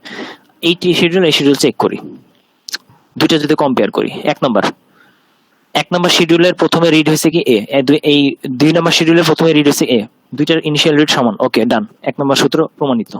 2 নাম্বার, এখানে তো রাইট রিড অপারেশন নাই, তাহলে ভিউ ইকুইভ্যালেন্ট হবে। দেখেন কি বলছে, read operation as is done by T1, একমাত্র রিড অপারেশন হয়েছে T1 দিয়ে, এইটা দিয়েই শেষ হয়েছে, এইটা দিয়ে রাইট হয়েছে। এখানে রাইটের পর আর কোনো রিড অপারেশন একটাও নাই, তার মানে বুঝে গেছে 2 নাম্বারটা ইকুইভ্যালেন্ট হয়ে গেছে, ওকে ডান। এমন হয়তো যদি রিড অপারেশনটা রাইট অপারেশনের পরে আসছে, তখন একটু ঝামেলা হইতো, তখন চিন্তা করতে হইতো, তখন মিলাইতে হইতো আমাকে। তাহলে দুইটা সূত্র মিলে গেছে। 3 নম্বর সূত্র, ফাইনাল রাইট দেখি তো, T1 ফাইনাল রাইট করছে না, T2 করছে না, T3 করছে। আচ্ছা, এখানে দেখি তো T1 ফাইনাল রাইট করে নাই, T2 ফাইনাল রাইট করে নাই, এই যে লাস্টে গিয়ে T3 ফাইনাল রাইট করছে, তাহলে দুইটাতেই ফাইনাল রাইট T3 করছে, 3টা সূত্রে মিলে গেছে। দ্যাট মিনস এটা ভিউ ইকুইভ্যালেন্ট। এই ভিউ ইকুইভ্যালেন্ট মানে হচ্ছে আমি যদি এই টোটাল টেবিলটাকে এইভাবে সাজায় লিখি চোখ বন্ধ করে, তাহলে এটি ভিউ ইকুইভ্যালেন্ট হয়ে গেছে। স্যার উলট পালট থাকে স্যার, যেমন T2 তে আবার রিড থাকে, আবার T3 তো আবার যেখানে রাইট আছে রিড থাকে, তখন কি হবে স্যার, ফাইনাল ইকুইভ্যালেন্ট কি হবে স্যার? তখন তো করতে পারতেন না। যেমন ধরেন আরেকটা এক্সাম্পল থাকলে ভালো হইতো, ধরেন আপনার এই জায়গাটায় আরেকটা রিড আছে, ঠিক আছে, একটা রিড দিয়ে দিচ্ছেন, এখন তো আপনি সমস্যায় পড়বেন, কারণ হচ্ছে আপনি যখন রিড এই জায়গাটা রিড লিখবেন, রিড এই রাইটের পর একটা রিড এ লিখবেন, তখন দেখবেন কি যে রাইট হয়েছে এটা, সেটা আবার রাইট হয়েছে, সেটা আবার রিড হয়েছে, রিড আবার সেটা রাইট হয়েছে, তখন এটাকে ভিউ ইকুইভ্যালেন্ট হবে কি হবে না সেটা চিন্তা করতে হবে আপনাকে, যে রাইটটা তো এসে গেছে, এখন আমি এটাকে ভিউ ইকুইভ্যালেন্ট লিখতে পারবো কিনা। এখানে হবে, এটা ভিউ ইকুইভ্যালেন্ট হবে, কেন আমি বলি, ধরেন এখানে একটা রিড লিখি আপনাকে, এটা দেখি কে লেখা যায়, এটা মুছে দেই, ধরেন এইটাতে রিড লিখি, ধরেন রিড এ, আপনি নিজেই বলেন যেটার ভিউ ইকুইভ্যালেন্ট হবে কিনা, এইটা এ লিখলাম। এখন দেখেন,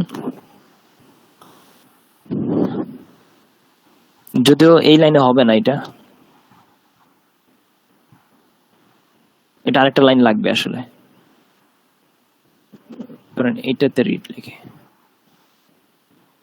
এ হইলো, আর এটার নিচে মনে করেন আরেকটা লাইন হচ্ছে এটা, প্রথমে রিড করছে, এটা তো 1 নম্বর সূত্র মিলছে। এখন 2 নম্বর হচ্ছে যে রাইট করছে, রাইট করার পর সে আবার রাইট করছে, T1 এ গেছে, T1 এ গিয়ে রিড এ গেছে। যখন আমি এখানে লিখবো তখন কিভাবে লিখবো দেখেন, এখানে রিড আছে, রাইট আছে, এখানে রাইট আছে, নিচে রিড লিখবো, খেয়াল করেন, রাইটটা আরেকটা ঘর নিচে লিখবো, রিড ইনিশিয়ালি মিলছে, রাইট রাইট মিলছে, কারণ এই রাইটের পরে এই রাইটটা হয়েছে, মানে যেই ভ্যালু এখানে আসছে সেই ভ্যালু এখানেই আসছে, এটার কোনো টেনশনের কিছু না। তাহলে এই দুটো মিলছে। যেটা রিড করছে পরবর্তীতে, যে রাইটের ভ্যালুটা যেটা রিড করছে সেই ভ্যালুটাই রাইট করছে লাস্টে গিয়ে, মানে এখানে যে লাস্টের লাইনটা লিখতাম এইটাও ভিউ সিরিয়ালাইজ হয়ে গেছে। মানে যদি এভাবে রিড লিখতাম তাও কোনো প্রবলেম ছিল না আর কি। মানে আমি দেখছি যেখানে রিড রাইটের কোনো নেই, মানে মিসম্যাচ নেই, কোনো ভ্যালু আপডেটে কোনো সমস্যা নেই। এটা আরেকটা এক্সাম্পল থাকলে ভালো হইতো অবশ্য। বই কি আছে? বই তো মনে হয় নাই।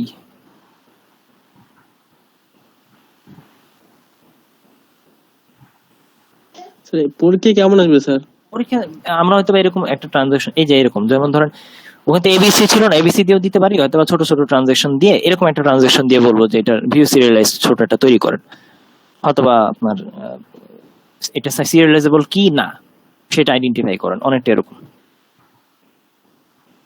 মানে মানে এই ধরনের পোর্শন কোনো কমপ্লেক্স হয় না, মানে যদি এই ট্রানজাকশন কয়েকটা কমায় দেওয়া যায় এই আর কি।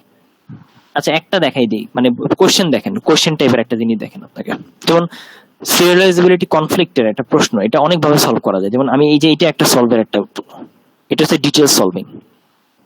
যেমন অনেক সময় প্রশ্ন, যেমন মাস্টার্স যখন করবেন এই ধরনের প্রশ্ন দেয়, এটা এইভাবে প্রশ্নটা দিয়ে দেয়, কিন্তু আমি আপনাদেরকে এইভাবে দিব, এইভাবে বক্স করে দিব আর কি।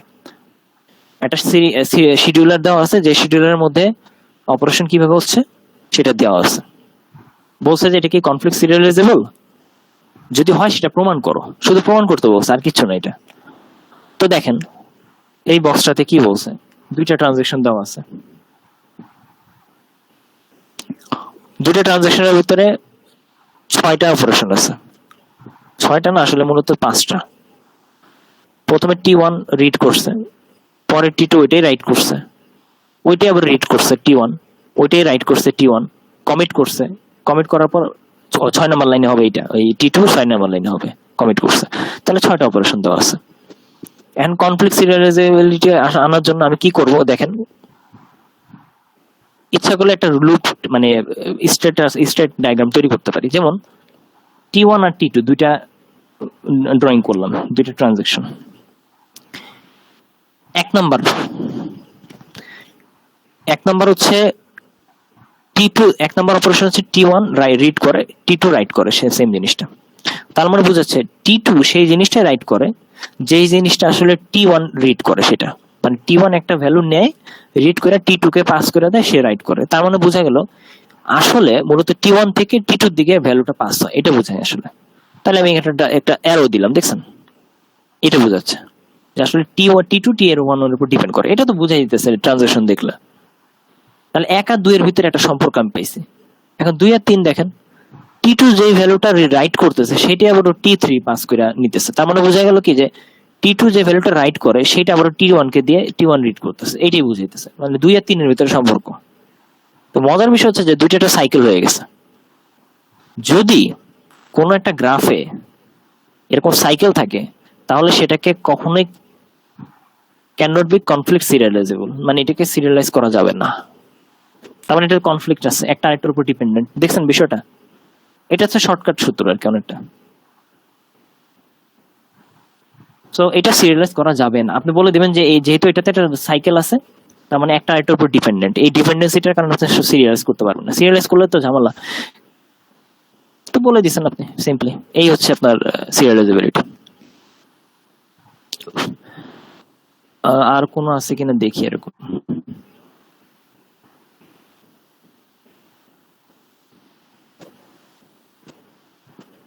না, এগুলো অনেক বড় এক্সাম্পল। আচ্ছা, এছাড়া কোনো প্রশ্ন আছে আপনাদের যে এই সিরিয়ালাইজেবিলিটি বিষয়টা নিয়ে?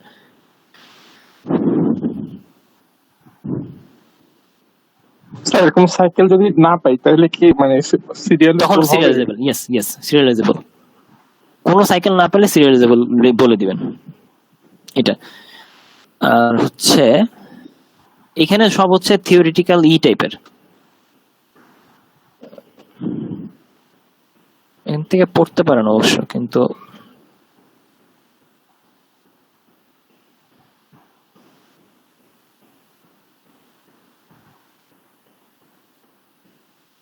আমরা মোটামুটি ক্যাসকেডলেসটা দেখছি, সবই দেখছি এখানে।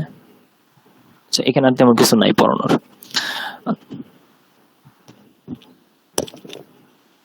তো আমরা যেটা সামারি করতে পারি সেটা হচ্ছে, আমরা দেখছি যে ডাটাবেসটার মধ্যে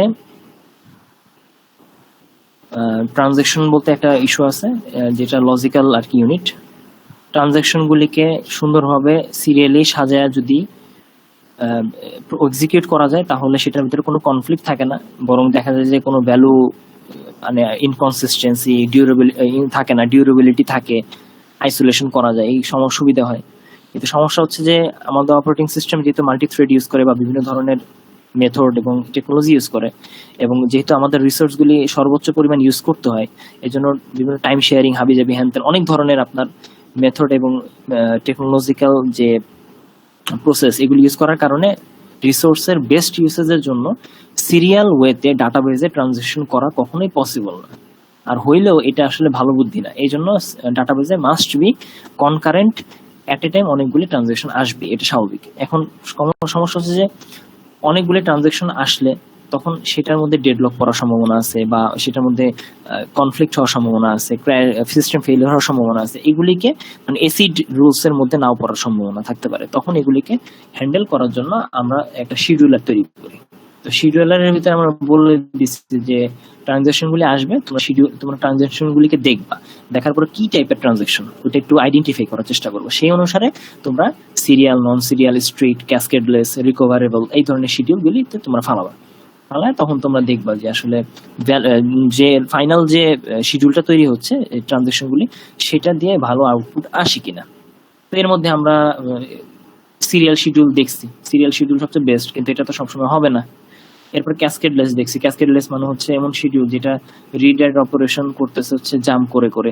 কিন্তু মূল বিষয়টা হচ্ছে যে ক্যাসকেডলেসে যে দুইটা ট্রানজেকশন বা তিনটা ট্রানজেকশন যদি থাকে, একটা ট্রানজেকশন আরেকটা ট্রানজেকশনের উপর ডিপেন্ড করতেছে অলওয়েজ। মানে মোদ্দা কথা হচ্ছে দুইটা ট্রানজেকশনে সমান সমান ভ্যালুই থাকতে হবে। একটা ট্রানজেকশনে একরকম ভ্যালু, আরেকটা ট্রানজেকশনে আরেক রকম ভ্যালু, এরকম হবে না। কিন্তু দুইটাতেই কমিটমেন্ট করতেছে, এমন ভাবে কমিট করতেছে যেন দুইটাতেই সেম ভ্যালু বা রিয়েল ট্রানজেকশনটা কমপ্লিট হয়ে কমিট হয়। এটা একটা। আবার আরেকটা জিনিস হচ্ছে যে রিকভারেবল একটা ট্রানজেকশন দেখছি, যেখানে বলা হইতেছে যে এমন ট্রানজেকশন দুইটা হবে যেটা সহজে কমিট হবে না, মাঝখানে যদি কখনো যদি সিস্টেম ফেইলিয়ার হয় তাহলে যেন দুইটা ট্রানজেকশন থেকে আমি একটা ভ্যালু রিকভার করতে পারি। এই টাইপের কমিট হয়ে গেলে তো ফাইনাল ভ্যালু কোনটা হবে, রিকভার কোনটা করবো, সেটা নিয়ে একটা কনফিউশন আছে, কোন ট্রানজেকশন থেকে ফাইনাল ভ্যালুটা কমিট করবো। কিন্তু দুইটা ট্রানজেকশনে যদি এমন হয় যে দুইটা ট্রানজেকশন যে কোনো সময় অ্যাবোর্ট হইতে পারে কিন্তু ফাইনাল কমিট হবে না, কিন্তু দুইটা ট্রানজেকশনে যে কোনো টাইমে অ্যাবোর্ট হওয়ার সাথে সাথে আমি যে কোনো একটা ট্রানজেকশন থেকে ফাইনাল একটা ভ্যালু পেয়ে যাব, এই ধরনের রিকভারি করার সিস্টেম টাইপের একটা শিডিউলার হইতে পারে। এই ধরনের শিডিউলগুলো আছে। ওই শিডিউলের মধ্যে আমি আপনাদেরকে বলছি যে একটা হচ্ছে নন সিরিয়াল শিডিউল। নন সিরিয়াল মানে সিরিয়াল করা নাই, এই ধরনের সিরিয়ালাইজেবল অথবা নন সিরিয়ালাইজেবল অথবা যেটাকে বলা ভিউ। তো সিরিয়ালাইজেবিলিটি মানে হচ্ছে আমি তো দেখতেই পাইতেছি যে ট্রানজেকশনের ভিতরে র্যান্ডম অপারেশন আসতেছে, কখনো রিড হয় অন্য ট্রানজেকশনে জাম্প করে, রাইট হয় অন্য ট্রানজেকশনে জাম্প করে, আবার রিড হয় তারপর রাইট হয়, এরকম হইতেছে। এখন আমি কি করব? এখন আমাকে তো সিরিয়াল করার উচিত। তো কোডিং এর মাধ্যমে হোক বা সাধারণত কোডিং এর মাধ্যমে করবে, হায়ার লেভেল টেকনোলজির মাধ্যমে, যে আমি যদি কোনোভাবে চেক করতে পারতাম যে সবগুলি ট্রানজেকশন নিয়ে আমি একটু কম্পেয়ার করে দেখি তো যে সিরিয়ালি করলে তো কনফ্লিক্ট থাকে না, আমি বুঝছি। কিন্তু এই যে র্যান্ডম এই ডাটাবেস ট্রানজেকশন, এগুলিকে সিরিয়াল করা যাবে নাকি যাবে না? এক নম্বর কথা হচ্ছে যাবে কি যাবে না। যাবে কি যাবে না ভিতরে প্রথম প্রশ্ন আসে এরকম যে সিরিয়াল যদি করতে যাই কোনো কিছুতে, একটা ডাটা তো একটা ট্রানজেকশন তার একটা ট্রানজেকশনের বা একটা অপারেশন তার একটা অপারেশনের সাথে ডিপেন্ড হইতে পারে, মানে কনফ্লিক্ট হইতে পারে, কনফ্লিক্ট হইতেই পারে। ডিপেন্ড যদি করে বাট কনফ্লিক্ট হয় তাহলে তো সে সারা জীবন সিরিয়াল করা যাবে না। কারণ আপনি একটা কাজ করছেন, একটা কাজ করার পর সেই কাজটা আমাকে দিছেন, আপনার কাজের শেষে আমি কাজটা কমপ্লিট করলাম, করার পর আমি আরেকজনকে কাজটা দিলাম, সে ব্যক্তিটা কমপ্লিট করলো, তারপরে সে ফাইনালি আপনাকে ফেরত দিল। তো এটা হচ্ছে সিরিয়াল, এক ধরনের সিরিয়াল। কিন্তু আপনি এটা হচ্ছে র্যান্ডমলি আসলো, আপনার টাস্ক আমার কাছে আসলো, আমার টাস্ক আরেকজনের কাছে গেল, তারপরে সেই টাস্ক আবার আমার কাছে আসতে পারে বা আপনার কাছে যেতে পারে, এরকম। কিন্তু আপনি যদি এরকম চিন্তা করেন যে না, আপনি কাজ করার সাথে সাথে সিরিয়ালি আপনার ওই পাশের ফ্রেন্ডের কাজটা নিয়ে নেবেন, তারপর সিরিয়ালি আমার কাজটা দিবেন, মানে জাস্ট এরকম মানে কোনো ডিপেন্ডেন্সি রাখলেন না, সিরিয়ালি সাজাই দিচ্ছেন 1 2 3 4 5 আইডি ওয়াইজ।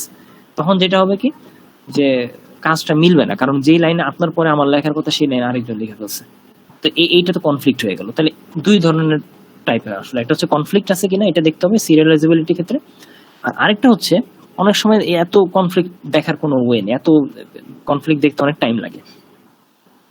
একটু তাকাই দুইটা ট্রানজেকশনের দিকে, তাকানোর পরে চিন্তা করলাম যে আচ্ছা এই ট্রানজেকশনগুলো তো উল্টাপাল্টা লেখা আছে, আমি এখন এটাকে সহজ ভাষায় নিজের মতো করে সিরিয়ালি সাজাই। প্রথমে ট্রানজেকশন 1 সবগুলো একসাথে লিখলাম, তারপর ট্রানজেকশন 2 সিরিয়ালি লিখলাম, তারপর ট্রানজেকশন 3 সিরিয়ালি লিখলাম, লিখে তারপর দুইটা পাশাপাশি রেখে আমি দেখি আচ্ছা তিনটা সূত্র মিলাই। তিনটা সূত্র মিলাই যদি দেখি যে আমার আগের নন সিরিয়াল আর আমার ভিউ সিরিয়াল দুইটা যদি একই রকম দেখতে হয়, তাহলে ভিউ সিরিয়ালাইজেবিলিটি এটার মধ্যে আছে, মানে এইটা ওটা একই ইকুইভ্যালেন্ট। এই দুই রকমের সিরিয়াল করা যাইতে পারে। তখন আমি আপনাকে দেখাইলাম যে কনফ্লিক্ট সিরিয়াল কি। কনফ্লিক্ট সিরিয়ালের ভিতরে আমি বললাম যে দেখেন আপনি কনফ্লিক্ট সিরিয়াল তো এমনি এমনি হয় না, এখানে কিছু সূত্র মেনটেন করতে হয়। তো আপনি ট্রানজেকশন দুইটার দিকে তাকান বা মাল্টিপল ট্রানজেকশনের দিকে তাকান, তাকানোর পরে আপনি দেখেন যে তিনটা সূত্র যেন সে ফলো করে। তিনটা সূত্র যদি ফলো না করে তাহলে সে কখনোই কনফ্লিক্ট অপারেশন না, এবং কনফ্লিক্ট অপারেশন না হলে সেটা আসলে সিরিয়াস করা যাবে না, কিছু করার নেই। তাহলে কিভাবে কনফ্লিক্ট হবে এটা ফাইন্ড আউট করতে হবে। তাহলে দেখেন উপরে বলছে যে এখানে যে যদি কনফ্লিক্ট সিরিয়ালাইজেবিলিটি যদি কনভার্ট করা যাবে, যদি সিরিয়াল শিডিউল সোয়াপ করলে, সোয়াপ করার পরে নন কনফ্লিক্ট হয়, নন কনফ্লিক্ট অপারেশনগুলিকে সোয়াপ করলে সেটা সিরিয়ালাইজ করা যায়। সেটা তার মানে আমাকে বের করতে হবে নন কনফ্লিক্ট অপারেশনগুলি, কনফ্লিক্ট থাকলে সিরিয়াস করা যাবে না। তাহলে তিনটা সূত্র দেখলাম, তিনটা সূত্র থাকলে কনফ্লিক্ট। এক নম্বর কথা বলছে যে দেখো তোমার যে ট্রানজেকশনটা আছে, দুইটা ট্রানজেকশন তিনটা ট্রানজেকশন থাকতে পারে, এই যে ট্রানজেকশনগুলি আছে এই ট্রানজেকশনগুলিতে ডিফারেন্ট অপারেশন হইতে হবে। The operation should belongs to different transaction. Read then read একই জায়গায় রিড হইলে হবে না, ট্রানজেকশন 2 তেও রিড হইতে হবে, ট্রানজেকশন 3 তেও রিড হইতে হবে, মানে রিড হবে মাল্টিপল জায়গায়। তখন দেখতে হবে যে তিনটা জায়গার মধ্যে সেম ডাটা নিয়ে কাজ করতেছে কিনা। তার মানে রিড এ হচ্ছে আরেকটা জায়গায় রিড বি হচ্ছে, হবে না। রিড এই দুই জায়গায় কাজ করতেছে কিনা, বা রাইট বি দুই জায়গায় কাজ করতেছে কিনা, রিড এ রাইট বি কাজ করতেছে কিনা, সেম ডাটা নিয়ে কাজ করতেছে কিনা। 3 নাম্বার হচ্ছে শুধু রিড হইলে হবে না, একটা রাইট অপারেশন থাকতে হবে। খালি রিড হইতেছে এটার কোনো মিনিং নেই, এটা আসলে কোনো কনফ্লিক্ট নেই। কনফ্লিক্ট ছাড়াই আপনি সেরে দিতে পারবেন। কনফ্লিক্ট মানে হচ্ছে একটা রাইট হবে, রিডের পর পরে একটা রাইট হবে, রাইট হইলে বুঝতে হবে যে এই ঝামেলা আছে, এবং একই ডাটা রাইট হবে। তাহলে এই তিনটা জিনিস যদি ম্যাচ করে তাহলে আপনি কনফ্লিকশন আছে। তা দেখি একটা সূত্র, তখন আমি বললাম যে সূত্রটা এরকম যে এটা কি কনফ্লিক্ট। তা আপনি তাকাইলেন, তাকানোর পর দেখলেন যে একটা ট্রানজেকশন, যে ট্রানজেকশনের প্রথমে রিড হচ্ছে, তারপর আরেকটা বি রিড হইতেছে, তাহলে রিড এ আর বি হইতেই পারে। তারপর এখানেও রিড এ রিড বি হইতেছে, তার মানে এটাও হইতে পারে, কোনো প্রবলেম নেই। তার মানে এই পর্যন্ত সবই ঠিক আছে।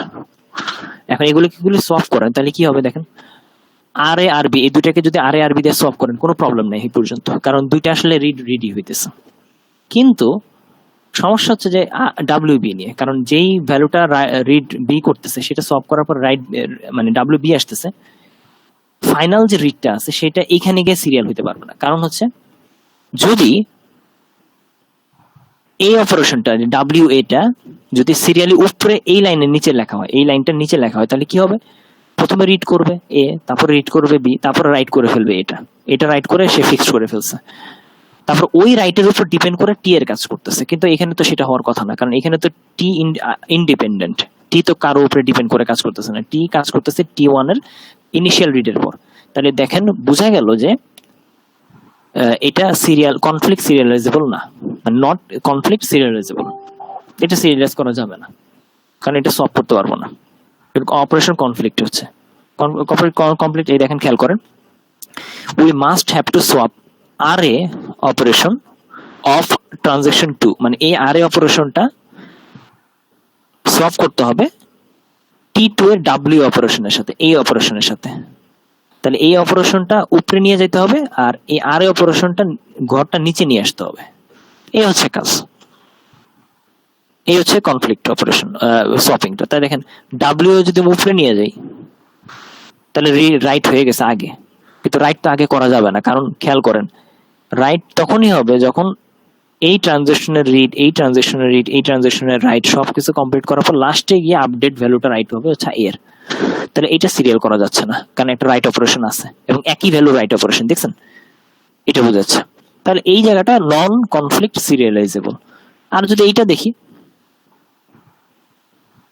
একটা রিড অপারেশন হয়েছে, এখানে রিড অপারেশন হয়েছে এর জন্য, মোটামুটি মিলছে, কিন্তু রিড টু রিড এর কারণে এটা কোনো সমস্যা নেই। তাহলে এই দুইটা সলভ করা যাবে। তাহলে R1টা আর এ ওইতে সলভ করে দিই, সলভ করে এই যে উপরে আর এ দুইটা সলভ হয়ে গেছে। আমার কাজ হচ্ছে যে সলভ করে করে নিচে নিয়ে আসা। তারপর আরবি এর সাথে আরবিটা সলভ করা যায় কিনা, হ্যাঁ আরবি এর সাথে আরবি সলভ করা যায়, কারণ দুইটা রিড, তাহলে আরবি আর আরবি সলভ করে দিলাম, আচ্ছা ঠিক আছে। এরপরে ফাইনাল হচ্ছে ডাব্লিউ এর সাথে সলভ হয় কিনা, আচ্ছা ঠিক আছে, তাহলে আর এর সাথে ডাব্লিউ দিয়ে সলভ করে দিলাম। তাহলে এই ফাইনাল ভ্যালুটা এটার সাথে সলভ করে নিচে নিয়ে আসলাম। যেহেতু এইটার রাইটের সাথে এইটার রাইটের কোনো মিল নেই, কারণ আলাদা ভ্যালু, রাইট হচ্ছে বি আর এখানে রিড হচ্ছে, এটা তো আমার কোনো সম্পর্ক নেই। এইটা হচ্ছে কনফ্লিক্ট সিরিয়ালাইজেবল, কোনো কনফ্লিক্ট নাই কিন্তু সিরিয়াল হয়ে গেছে। এই হচ্ছে একটা ওয়ে। এই সলভ করতে করতে আমি জিনিসটা শিখলাম, তিনটা সূত্র মেনটেন করতেছে, সলভ করতেছে, হয়ে গেল। এটা একটু প্র্যাকটিস করলে পারা যাবে। তারপর আমি বললাম যে দেখেন আরেকটা ওয়ে আছে, সেটা হচ্ছে আপনার যদি দেখেন যে ট্রানজাকশন গুলিকে একটা সুন্দরভাবে সাজানোর পরে যদি কোনো একটা জায়গায় লুপ পান, কোনো একটা জায়গায় তো লুপ পেয়ে যান, তাহলে আপনি বলবেন যে নট সিরিয়ালাইজেবল। এইটুকু। If there is a cycle in precedence graph, যদি গ্রাফের ভিতরে একটা লুপ পেয়ে যান, সাইকেল আসে, তাহলে সেটা নন কনফ্লিক্ট সিরিয়ালাইজেবল হবে না। তাহলে এটাও গেল। তারপর আমি বললাম যে ভিউ নামের একটা সিরিয়াল আছে। ভিউ এর ব্যাপারটা হচ্ছে যে আপনার চোখের দেখায় দেখলেই হলো যে এটা দেখতে একই রকম কিনা, কিন্তু সেটা তিনটা সূত্র মেনটেন করতে হবে। তাহলে সূত্র অনুসারে যদি আপনার চোখের দেখার ভিউ আর আপনার কাছে অরিজিনাল যে ডাটা, সেই দুইটা মিলে শিডিউল যদি একই রকম দেখতে মনে হয়, ওই তিনটা সূত্র মেনটেন করে, তাহলে মোটামুটি আপনার বলা যাবে এটা ভিউ ইকুইভ্যালেন্ট। তো দেখেন এখানে একটা এক্সাম্পল দিছি যে একটা শিডিউল আমি নিজে বানাইছি। এই সিরিয়াল শিডিউল বানানো তো কষ্টের কিছু নেই, এটা তো আপনারা যে কোনো ভাবে বানাইতে পারবেন। কারণ হচ্ছে এই শিডিউলের ভিতরে যা আছে সব একসাথে লিখবেন, T2টা এক ঘরে নামাই দিবেন, T3টা এক ঘরে নামাই দিবেন, ব্যাস সব সিরিয়াল হয়ে গেল। তো প্রথম কথা হচ্ছে রিড কি আর কোনো জায়গায় আছে কিনা, না রিড কারণ কোনো জায়গায় নেই। শুরু যে রিড এ রিড এই আছে, একটাই রিড, ইনিশিয়াল রিড যা আছে তাই। ইনিশিয়াল রিড বি নেই, ইনিশিয়াল রিড সি নেই, এরকম নেই, সব একটাই। তাহলে ইনিশিয়াল রিড কমন, ডান। সেকেন্ড হচ্ছে এই ডাটা ভ্যালুটা যখন সিরিয়ালে সাজাইছি, তখন আগের ভ্যালুর সাথে পরের ভ্যালু আপডেটটা কি রিড হয়েছে কিনা, আগের ভ্যালুর সাথে পরের ভ্যালু রিড হয়েছে কিনা। এখানে আগে যে রাইট হয়েছে তারপরে কোনো রিড নেই, তার মানে যেটা আপডেট হয়েছে সেটা রিড এর মতো কোনো অপশনই নেই, অপারেশনই নেই। তাহলে আমি কি করব? ওকে, এটাও ঠিক আছে। যদি এরকম হইতো, যেমন ধরেন আগের ভ্যালু রাইট করছে তারপরে রিড করছে, এটা যেরকম, কিন্তু আগের ভ্যালু T1 এ রাইট করছে কিন্তু এখানে রিড করছে T3 তে, তাহলে হবে না। আচ্ছা, ফাইনালি হচ্ছে যে ফাইনাল রাইট কোথায় লিখছে, এখানে ফাইনাল রাইট আমারটার মধ্যে ছিল হচ্ছে T3 তে, আমি নতুন করে যখন বানাইছি তখনও T3 তে, দুইটাই সমান জায়গায় আছে।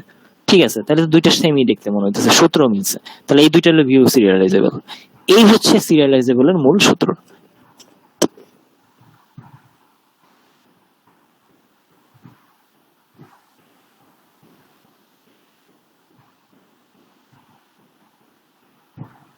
আচ্ছা, এনি কোয়েশ্চেন?